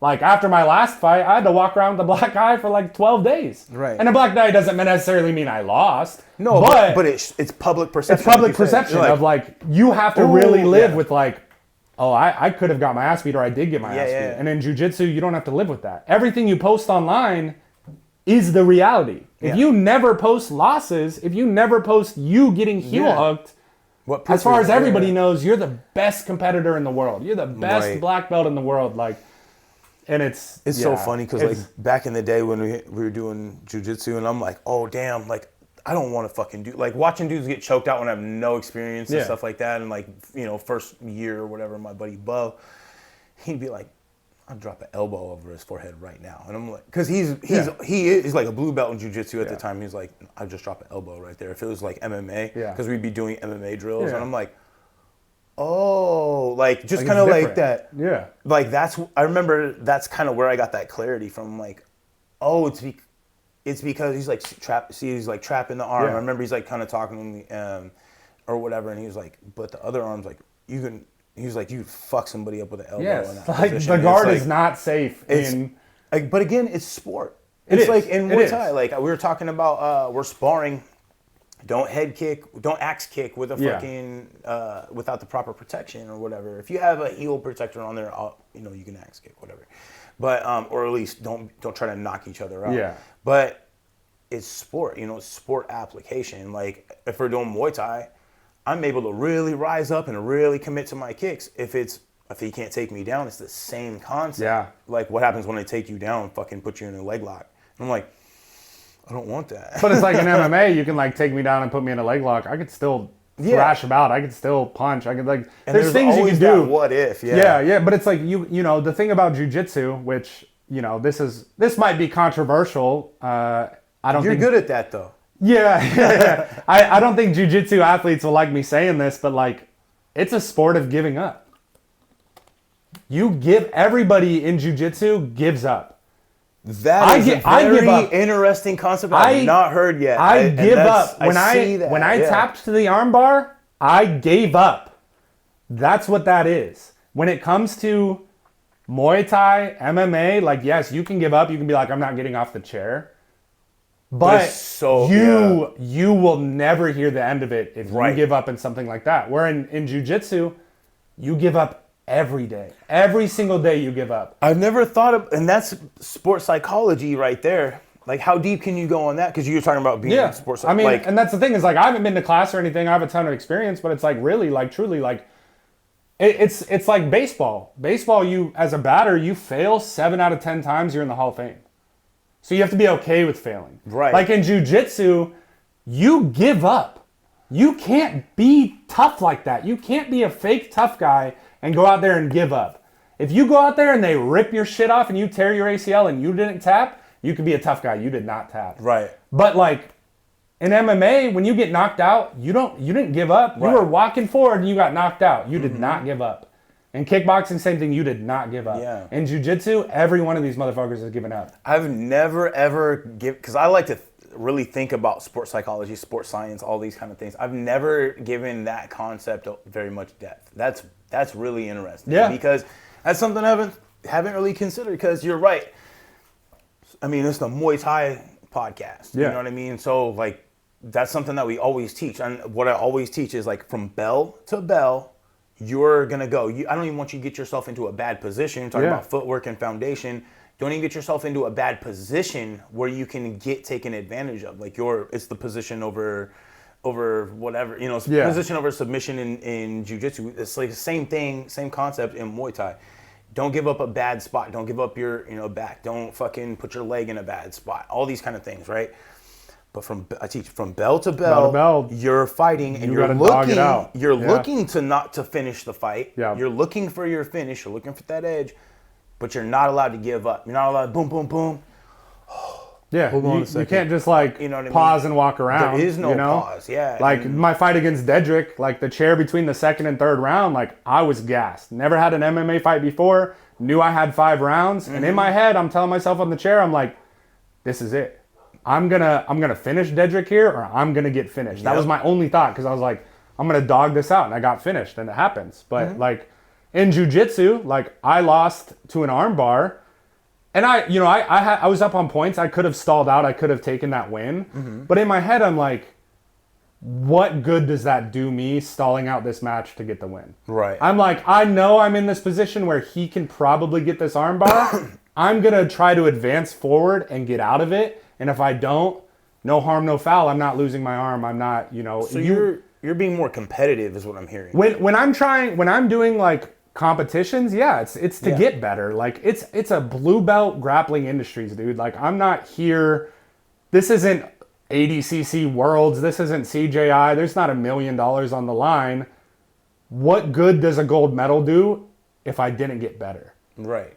Like, no, I like that, because there are people that show up like, I'm going to win this tournament. And that's cool. That's cool. You can totally do whatever you want to win the tournament. But I like that you're not looking at it as like, this is the tournament. This is my next goal. This is You're like, I'm going to go here to compete. This is high level competition to compete. Whatever my opponent is going to do, I'm going to try and do it back. I'm going to try and win that back. I'm trying to advance my position to get better. So when I'm in somewhere I can't give up, like MMA or, Worlds, where, like, not that I'm ever going to compete in Worlds, I don't know, but those are places you don't want to give up. Right. But I don't want to get in. I don't want to get armbarred and rip my arm off in this local competition, because now I'm out and I'm losing training. But if I just stall this out in this guy's guard, who it was an absolute, so he's 80 pounds less than me, 100 pounds less than me, what does that do for me to just play the big man game of stall out because I'm up on points? Right.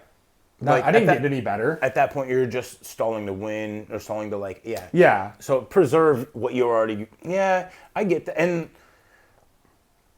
I'm gonna just go ahead and say this on my part. Hopefully, you agree. Like, we're not taking anything away from jiu-jitsu. No. Like look. Because I'm not trying to get my shit ripped off. I'm not trying to tear my knee and have surgeries. I'm not trying to do none of this. Like, don't get me wrong, I will tap. But it's just a concept that I've never fully went in on, and it's interesting because that's not something that you hear taught either. It's like to give up. You hear the tap. But it's not being taught like, hey, give up. That's a preservation, not a. That's like fight next roll. Yeah, you know what I mean. But you don't. Very different verbiage for a very different result, I hope. But if you're looking at it in like certain facets, I get what you're coming from, and that's a. You're that was an eye opener. If you're in a compromised position, you can tap and get out of it. If somebody in MMA is on full mount on me and they're wailing away, I can't go tap, hey ref, stop, tap. Like, I have to wait. I have to keep trying to fight and protect myself. Yeah. And then I have to hope the ref stops it. Like in jiu-jitsu, the ref's not stopping nothing unless you're asleep. Yeah. Well, you could get your arm ripped off and they're not stopping it. So you have to Well, that could be another thing too, though, because in MMA you get dropped, and like we were talking about, like the refs, we're talking about Talon's fight, ref stepped in. It's a different avenue, like where the ref can stop it. Yeah. And especially like, so I'm not going to talk about the person because I don't want to just be disrespectful. But I'm not their biggest fan, but I'm still going to keep it respectful. Yeah. But one of the kickboxing title fights, was probably like this time last year, was Julie Jacobo. She fought one of our old students, and she beat her handily. And I know that, like, some people are like, oh, why'd you stop the fight, Jeff? I'm like, Julie won the fight. It was like the end of the 5th round. She's still whooping on her, and I know Julie well enough to know she's got some good head kicks. She talked to me after it, and she's like, no, I wasn't feeling the head kicks like that late in the fight. But I'm like, that woman's got a head kick that comes out of nowhere. And this girl's like dropping her hand and kind of doing this, tired as fuck, doing bad footwork at the end of the 5th. And Julie's on her. Yeah. And I'm like, Jeff could have fucking just saved your brain from being splattered. Like, don't, so. Well, it's like that viral clip of that doctor recently stopping that fight, because that fighter's like, he's like standing up like this, and the doctor's there, and he's like, no, like, no, we gotta end. And people are like giving grief, and it's like, doctor could have saved his life. Yeah. He's not that doctor there. Saves his reputation by being legitimate, by doing these things. Like, that's their job. The job is not, if the doctor's job was to do what the public wanted, to be holding up fucking idiocracy crowds. Like, kill him? Like, kill him? Don't kill, like. President Camacho out here. Yeah, fucking, dude, no.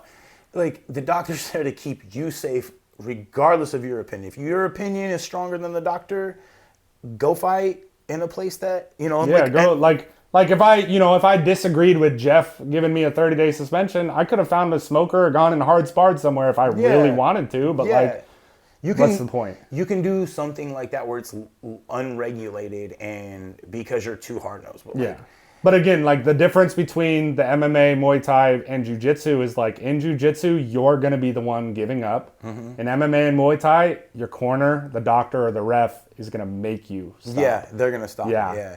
Well, it's funny because I don't have the best opinions of my mom's boyfriend, long-term boyfriend. Been together since she split with my dad, which is like 30-plus years at this point. Anyway. But he used to always say when I played football, he'd be like, don't quit till the whistle blows. Yeah. So, like, and I was on O-line, D-line in high school. That's the standard. Is like, if you stop running before the whistle blows, your ass in trouble. Yeah. Well, and I had that told to me before I was I never got that on the field because I had that told to me before, and I'm like, that makes perfect sense. Yeah. And like anything could happen. You could break a tackle, you could break back. They're about to cross I'm at the 50 and they're about to fucking score. I'm still chasing. I'm still sprinting. Like, I'm gonna still move to that whistle blows, and then even if it's just to have that. And I remember getting creamed this one time. Doing Gata angles. Yeah. Those are fucking, like, you're down. You have to. Angle everybody drills, takes an angle. From the. And I'm taking mine, and I see it, and I just get creamed from behind, like a backside block.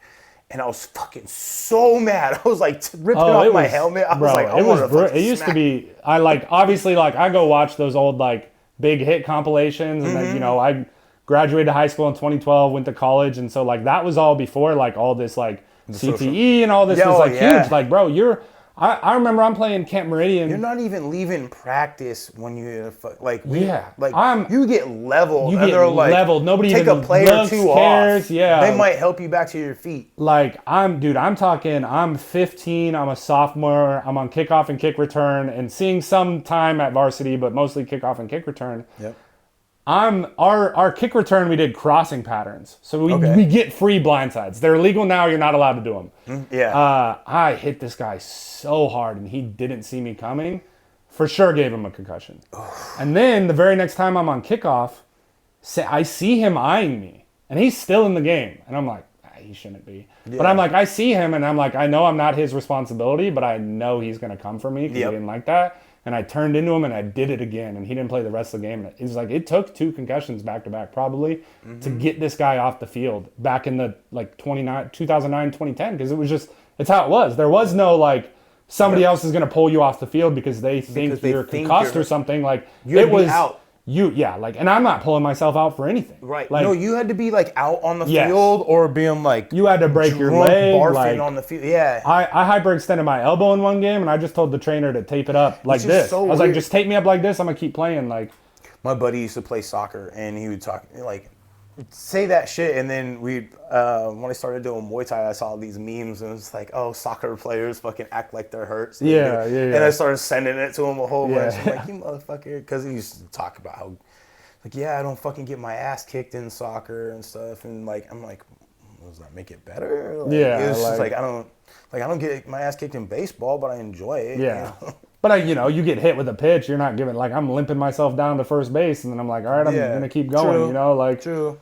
That's a good point, yeah. There's just, like, it's a definitely a societal change now, and then, sports specific of, like, there's very few, obviously in football, they're still teaching you go till the whistle ends, but it's like, if you are injured, like, these places want you to, like, be able to pull yourself off too, and they're not going to judge you for it.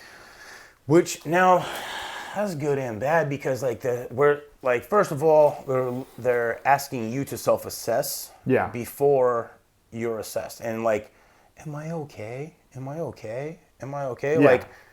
Like, I'm not that. I'm like, I'm fine. I'm fine. I'm good. Like, yeah. I'm good. I'll keep fighting. Word for word, but yeah.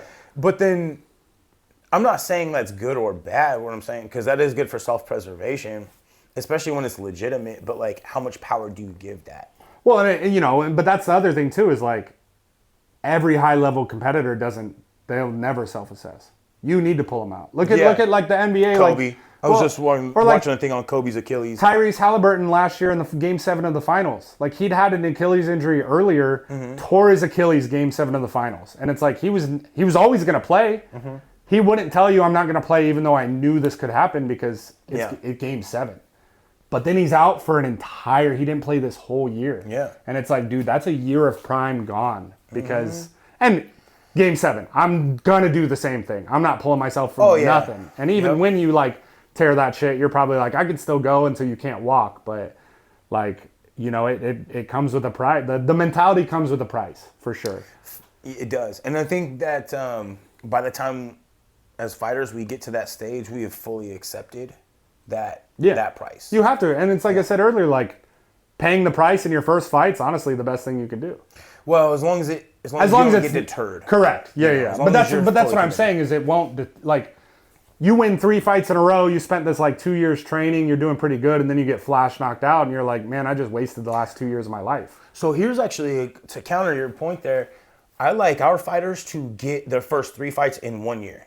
Yeah. Minimum. Like, so that you're not, or even, like, do a smoker fight, or smoker fight, or something like that, but I want you to get active. I want you to take these lumps early, but if it's 2 years and you're questioning your life and all this stuff, like, you're different because you're a heavyweight. Yeah. It's hard to get competition, but if you're a 145er, you can get somebody every week if you want. Yeah. And so if you're healthy enough and you're committed, I think that's what it comes down to at that point. When the competition is out there, how committed are you to be competitive in that field? Yeah.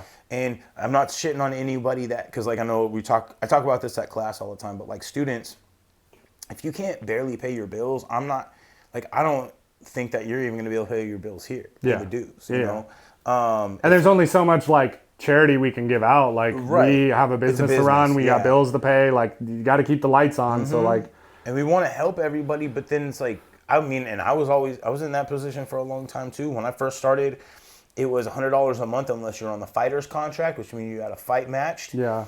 And then it was $50. And I'm like, Crew Jones, keep me matched up. Yeah, keep me matched up because I can't afford $100. I'm not going to be here on the months that it's $100 a month. And it sucked because, like, at the point, by the time I could afford it, they had done away with that. And I was like, all right, well, I'm okay now, but still. And our prices are pretty competitive still. So I know our students, they do what they can, obviously. But that's the other thing is, like, you want to, like, our goal, with competitors and fighters and stuff is, like, we're trying to give you stuff that other gyms are going to charge you for. Like, if you have a fight coming up, like, we'll run your camp without any extra charges because, like, man, you're advertising for us. Like, that's the payment. That's the payment. Like, we're going to run your nutrition. We're going to tell, we can't make you do it, but we're going to tell you this is how you should condition, this is how you should lift, and this is what days you should be here to train. You're not going to have to outsource that kind of shit. Yeah, but, like, that won't count. That's a nutrition and strength program is $300 a month. Mm-hmm. So, like, we're not going to charge you that. Like, the knowledge of how to water cut and how to properly train, all this, that costs money, but it's like the trade-off for us giving you that is hopefully you're wearing, because we're not going to make you wear our fight kits, but hopefully you do. I mean, if you're part of our team, we would like you to. I mean, if anyone's listening to that, Respect your team by wearing their gear. Correct. Wear their gear. Wear their shorts. Rep your team. I'm doing it right now. This shirt is like minimum 10 years old. Yeah. So like still here. And I've got because I bought like 10 of them. They were like $5 or $10 at the time. Like a buddy was making them, and then, but.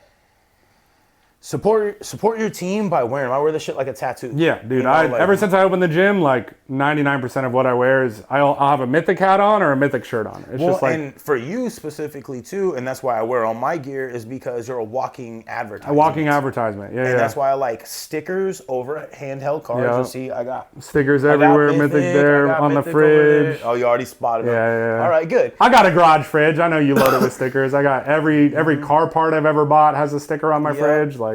Well, and it's permanent advertising. Or it's like, permanent to where you adhere to. So it's not like a little piece of cardboard someone's just going to throw it away. But I do like that. And then when you wear it and you walk around, like obviously like you're a big dude, you're fit, and you got tattoos, people are going to be like, Mythic, what the fuck is that? Yeah, what's Mythic? And you'll be like, oh, it's Mythic. A gym down on Puyallup Avenue. Like, hey, come train. First day's free. Like, Yep. It leads you right into a casual sales pitch. Yep. Which sucks. I hate having to be a salesman, but again, it's part of the job. It's another one of that. Your hand in the bucket. You got to learn how to be a salesman. Like it is, and then, but again, like your fighter representing you, like. That becomes a salesman as well. Yeah. So like here's the point for the mouth guard thing. Like everybody that buys a mouth guard off me, they get a punch card for buy or sell 5, get 1 free. Yep. And so it's like it kind of gives them an incentive to help sell the product as well. And there's like this past weekend there was a bunch of drama over that. I'm not doing that. I'm not saying that I was the one putting out the fire of my own shit. I was not getting into that bullshit.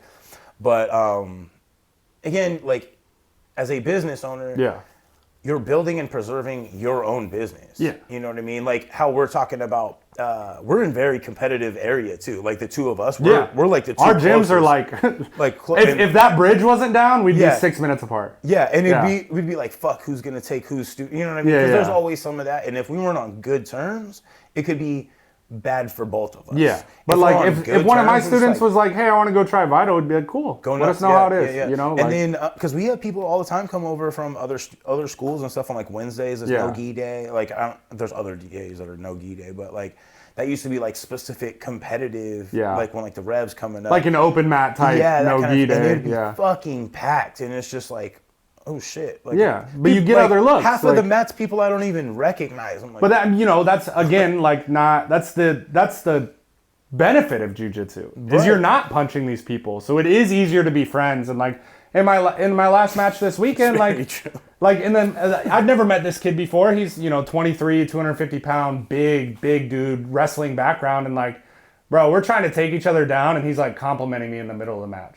We're like talking to each other while grappling. I'm like, you're too strong, bro. Like you got to stop. Like in the middle of the match, and it's something cool you can do. You can have fun and compete without the like disrespect. You don't have to like. Sure, I have to get into a mindset of like I'm gonna try and get a finish here, but it's a different mindset than like I'm gonna kill this guy. Like you're gonna open your mouth and drop your hands. I'm gonna elbow you in the fucking face. Yeah. Like and so I can go to other gyms and train grappling, and if I come up against those people in competition, it's fine. It's a way different mindset. It's still a competitive environment, but it's like friendlier in that aspect. You don't have to be the like. If say I got a jiu-jitsu super fight at like one of those like fight to wins or whatever, I'm not going in there being like I don't want to see my opponent before I grapple him. Right. Like, that's a good point. It's a totally different thing, and it's a cool thing about it. That's a very cool thing about it. But I think that right there has really helped combat sports in itself help everybody else kind of get around and cross train with each other, because to your point. Kickboxing, it's like you don't hear as much cross-training. I don't want to cross-train with somebody that I have to punch and hit. Because again, I have to like... The damage is higher. High level damage. I don't like hurting people. Yeah. I do not. Like, I can turn that off. I know, I say sorry all the time when I can turn that off in the octagon because it's what I have to do. But like, I don't like hitting people. Like, I've gone to Brian Johnson's and there's this, I think his name's Larry. Okay. The like older Asian guy, he'll throw bombs. Okay. I have gotten hit so hard by him, and like Rob Kundasek would be like, "No, I hit that motherfucker back," and I'm just like, "No, I don't like doing that because I have no adrenaline. I don't have that killer instinct in the sparring." And maybe that's a detriment to me when it comes to my fight is I didn't prep like I'm fighting necessarily. Well, it's hard too because, like you said, you're so much bigger, and if you're not, if there's like a 145er, like we were saying, in there, I'm definitely not hitting those guys. But even 5'8". heavyweights, even this dude from Poland that came that I was training with, like, I don't want to hit him hard. I feel bad. What's his name? So it was Tybura's team. Okay. I'd have to look up his Instagram. He had a fight like a week later. So him. Oh, okay. So I didn't train with Tybura. I trained with his training partner. Okay. And it was cool because then Tybura gave us all their extra tickets because they only flew over with like coach, manager, training partner, Tybura. So it was just those four. Which, to shit on the UFC, they only paid for 2 flights and hotel room for 2 people. So they had to come out of pocket for the other 2 fights. And I'm like, that's crazy. Especially for somebody like Tybura that's been in it for 15 years and has had 40 fights. Like, bro. They're dialing. So, to your point, so I've been hearing like the way that the UFC is adjusting. Yeah.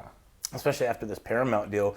They're only flying out like 1 corner. And like at a lot of places, they're not even they're gonna pay for fighter flight and Tough stuff. Enough pays for more than that. And that's exactly like these, you're gonna these regional pro-ams pay more. Give, like your product basically away to these guys. Yeah. But they got the bag, so they don't have to. Like they don't have to sell pay-per-views anymore. They got $7 billion. But that also sucks. Cause like Connor's fighting fucking, but Rudy and fucking Miggy got to pay for their pay out of pocket for this, and like, flight and hotel. Like, how many people are gonna be like, no, man, I can't afford that. A low-level regional pro fighter gets like $1,500 now. Yeah, like, plus room and board and flight and meals. But it's like that $1,500, like that's just gonna go straight to paying for the other 2 people's flights. The other 2 people's hotel, like they share a hotel, but it's like, and then they're like, did you see the thing about how they're like fighters need to get paid for all media content? Like, bitch, you ain't getting paid from coming on here. No, sorry, I'm doing this for our community. Shit, like, no, and it's crazy. It's just such a money grab. Yeah, and it just sucks, man. It's like with merch and everything and all that, it's like everybody getting their hand in the pot, and then there's less to go around for the people that are working for it, the product. Yeah. Like I mean, you hooked us up, like you hit us up, you're like, hey, I'm starting this mouthguard company, and we're like, hell yeah, come out, we'll buy your mouthguards, and you're like, hey, I'm doing a free one for the gym owners, and we're like, no, we want to pay you, like this is your business, we want to pay you. You hooked it up with a free second one, which more than appreciate. Like, that's awesome. I get to switch between them. They got a different design on the front.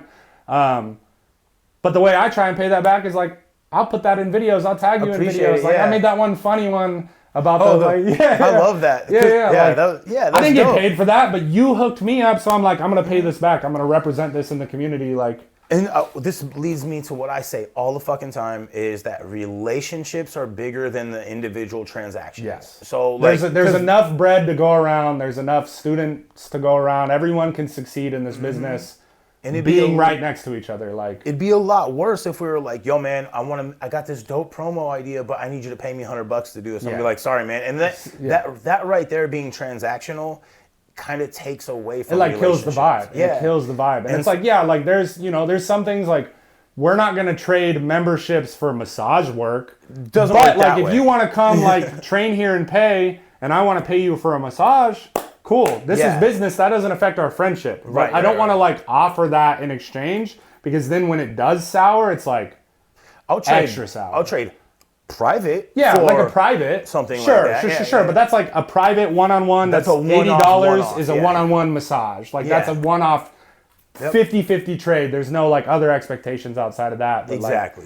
Like, it's all about like, I mean, Ludasport is like 2 blocks away from us. I know. You guys are so close. And you don't see us going like, trying to like poach anybody, do anything else like that. And they're not trying to poach from us because it's like the community's big enough. We can all get our bills paid. And then isn't T-Town like further down by the jail? T-Town is probably like a mile away downtown. But like further down. Still like there's 3 gyms right downtown. What I always say lately is, or what I've been saying lately is, you can throw a rock and hit a combat sports gym now. And it doesn't mean that they're all good, but like there's enough to go around. You know, and like when we signed our lease, we didn't know Ludasport had signed, was about to sign a lease like right next door. Like that doesn't get communicated. You don't like Because they were all the way by Costco. Right. Well, and then people don't network with each other like that. Like, I'm moving here. Is that going to interfere? You know what I mean? Like, and like, you know, maybe if like we were already established or they were already established in that spot. If Ludasport was already established in that spot, we probably don't open where we open. Because we're like,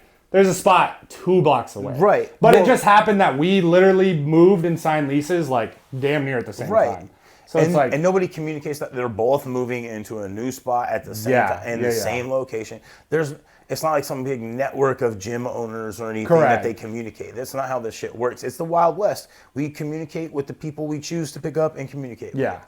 And now, if you were like, "Hey, I want to open a gym right next door," I'd probably feel some type of way about it. But 100%. Like, if you were like, "Hey, I do want to open downtown Tacoma," I'd be like, "Cool, let's help you find a spot." But the fact that you reach out, you're like, "Hey, I want to open a spot." That's showing you respect by saying like, You're not even saying like, I'm gonna do. It's different if like, I'm gonna open up next door. I'm gonna beat you at everything. Yeah. Like that's different. Like no, but like you can open the city, you can do whatever. But like if you're like cool with somebody and they reach out, that's cool. Like you can open wherever you want. I made this about this analogy, a similar situation. I'm not gonna get into, but about a tattoo studio. So like, let's say I'm doing a tattoo studio, right? And then all of a sudden, you know, you're kicking. You like the tattoo studio. It's not appropriate because you like it, or let's say you got good at doing tattoos or something, for you to open a tattoo studio across the street and try to say that you're still boys. Like, that's not the way that things happen like that. You're going to reach out first. Like you said, like, hey, man, I want to open an MMA gym. I'm going to do it right next door. It's like, I was thinking about right next door to you. You know better. Yeah. You know, that's not like... And it also depends on the market, right? Because you would want a partner. Like, you would be like... You down a partner? Yeah, like, hey, do you want to just come into my studio and like we could figure something out? Like, and that's where those conversations of building happen. Yeah, and there's like, and it all depends on the industry, right? Like car dealerships are all next to each other, and that's on purpose. That's a psychological thing too, because if you're the car dealership that's 20 miles away, nobody's going to show up because they'll show up to the Ford dealership, they'll look at a couple Fords and they'll be like, cool, I can walk across the street and look at a Chevy. Yeah, and they're different cars, so it's like a jiu-jitsu gym opening next to a kickboxing gym. That's also different. Yeah. They're different markets. Right. But it all depends on the business. It all depends on the area. It all depends on like the respect levels too. And the competitive field. Yeah. Yeah. Like if it's, because that's not a competitive field. It is, but it's like every single person. It's a complementary field. Yeah. And that's the thing too, is like South Tacoma Way, right? Yeah, like South Tacoma Way. Road, but that's the thing. Find something. You're gonna get more people looking at your cars if you're next to the other dealerships because they're looking at other cars. And that's the opposite the way of like how combat sports are. It's like you don't want fucking 1,000 people teaching the exact, like not the exact same thing, but like different ways of teaching it. You're gonna get lost in that field. Yeah. You know, when you're going to shop for a fucking minivan, you're not looking for you want to look at 3 different minivans within 5 minutes of each other versus having to drive 20 minutes out to look at a minivan, another 30 minutes to look at a minivan. So it's like, they're all in the part where they're like, we'll get our business when somebody likes our product. And it's like, but if you have the same product, a Ford dealership's not going to open across from a Ford dealership because they're selling the same thing. Right. But this is where it comes into, like you guys have a great version of marketing. We do got to wrap up here pretty soon. It's almost 4:30. Yeah, you're good. But you guys have a great marketing plan. Like I see that you're doing, I love Rudy's controversial shit. Yeah, and then you meet him and he's like the nicest guy. I already met him before, because like there was one where he's like, "Fuck that black belt shit," and I was like, "That's our school," but I know I know he's not targeting us because I know. No, he's targeting like the community in that aspect. And even our owners, like, I don't like that elite fucking shit either. I wasn't the one that put that. And so like, everybody knows better except for the outside people that are like. And there are people that will do that. But the people that are upset about it are the people that are truly trying to like profit off of a poor product. I'd say so too, because they're threatened by it. Well, yeah, because it really boils down to, and like the thing he said was like, for those who are unaware, he was like, the jiu-jitsu black belt is the same as like a Taekwondo or karate black belt now. I think this was before that, but I agree. I told him that same shit in our podcast. It's those, like, the children's karate programs are like, yeah, sure, it's good for discipline and gets your kid out doing stuff, but a lot of those places make money off of like a standard promotion feature that you're going to get a black belt no matter what. You don't have to be good. You don't have to know anything. Right. Eventually, you're going to get it. That's how it keeps you around. And that's how it keeps you around. And so, like, modern day jiu-jitsu has some places like that where like people are getting these black belts, or like Derek Moneyberg is getting a black belt in 3 years after like very clearly he does not deserve it, but he paid a lot of money for it. Yeah. And so it's like one of those things, and it's a joke. Cheapens and like the sport. Yeah.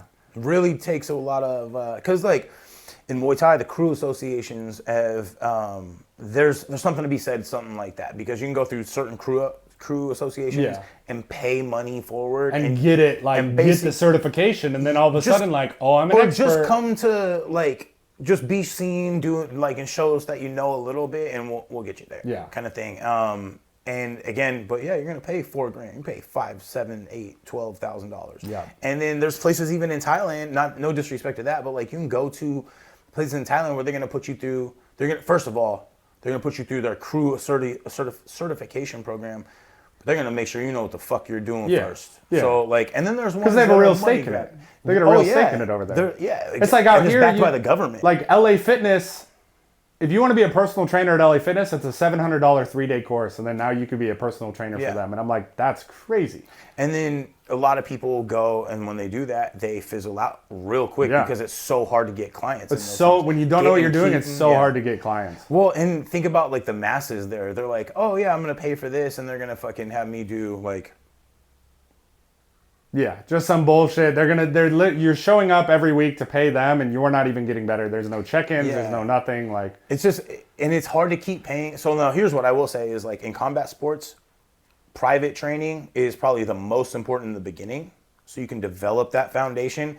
Unless you're in fight camp and need like a pad holder, like really work with you. It's never invaluable. But even then, like the best gyms generally, if you're going to fight for them, aren't going to charge you for that extra pad work. Like, because it helped, like, only if it's offsite. If they come to me offsite and they're like, I want to pay you for a fight.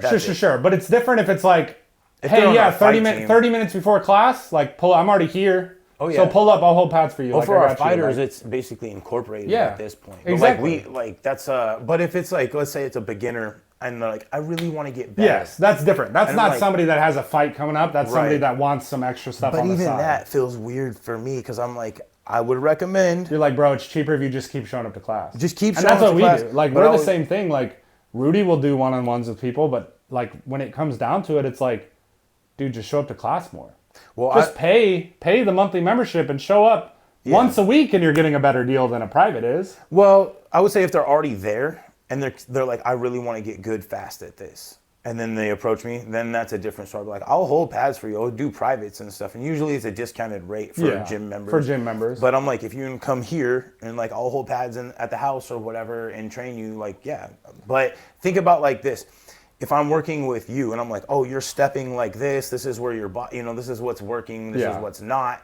And in class, they don't get that sort of broken down there's structure. A little bit, slightly. Because then you're addressing the masses of classes. If I got a 30-student class. You can't break down everybody's individual form. Well, you can, but it's going to be minimal. It's going to be, I got a minute with you, I don't have an hour fixing this one thing. And some people get really bored with it because I'm like, I'm not moving on till you fix your fucking footwork. Yeah. And then they're like, we do footwork. I'm like, but then you show it up and you're like, dang, I was fucking moving around everybody the whole time. Yeah. Like, oh, weird. Anyway, that's just. No. But really what it boils down to is like, you're still going to get a better value for your buck by showing up every day and having the monthly membership. That's what don't do one instead of the other. Yeah. Like, definitely you can add on with some privates, but like. Yeah, that's a good way to put it. But show up. Like, just show, like, you're going to get way more bang for your buck showing up 2, 3, 4, 5 times a week. Because then it's, what, $5? You show up 5 times a week, it's $5 a class. Yeah. Versus an hour instruction is anywhere from $60 to $100. Yeah. Like, that's more than half a membership for 1 hour. And you're going to get just as much work in that hour in class. Well, and if you know what you're looking at and looking for and want to improve on, it's usually worth it. But like those prices that you just said are spot on. Yeah. Because, and it's not only that, like I was on the podcast, or Diedrich came and did the podcast the other day, and I was sitting there, he's like, how long have you done this? And I was like, it was like April 2011. And I was like, damn, that's 15 years. Yeah. So you're paying for 15 years of working on this stuff and being in the community. It's not like somebody's out there outside yelling. Hey, stand away, baby. Slay City. Yeah, it happens. But yeah, like just show up. That's the best thing that everyone always told me. But we do need to wrap up. Like, what do you want to say before we start closing out? Come check us out, downtown Tacoma. We're pretty chill guys. We'll show up, we'll get some work in. We have a lot of cool businesses around us. There's a small cafe next door. Oh, cool. Called Basque. Their baked goods are out of this world. Like, check them so out. good. Definitely check them out. But come check us out first. Get your workout in. Yeah. Refuel with some delicious. Earn the sweets after. And just thank you for having me. Absolutely. You want to give a shout out to your business partners? Or? Yeah, Rudy, Miggy. Those are my two boys. They're always competing. They're always making me better, making me a better person as well. Mm-hmm. And shout out the whole team and everyone that trains with us, everyone that believes in us and is a member of our gym. Like that, means the world. Yeah. It's crazy just having like 35, 40 people in 6 months that now like rely on you to teach them something or like have some guidance for them or like it's more than just like teaching you how to fight. We got 16-year-olds that come to us for like life advice too. It's guidance. I'm like, all right, I could teach a coach them. Is I stopped saying coach or anything for Brian Jones Jr. because he's my mentor. Yeah. And I'm like, I don't know where the fuck I would be without that. Or like just having someone to like just be there to like when you start to question yourself and they can see it and then just be like boom, boom, boom, just keep going. Yeah. And then it's like, oh yeah, okay.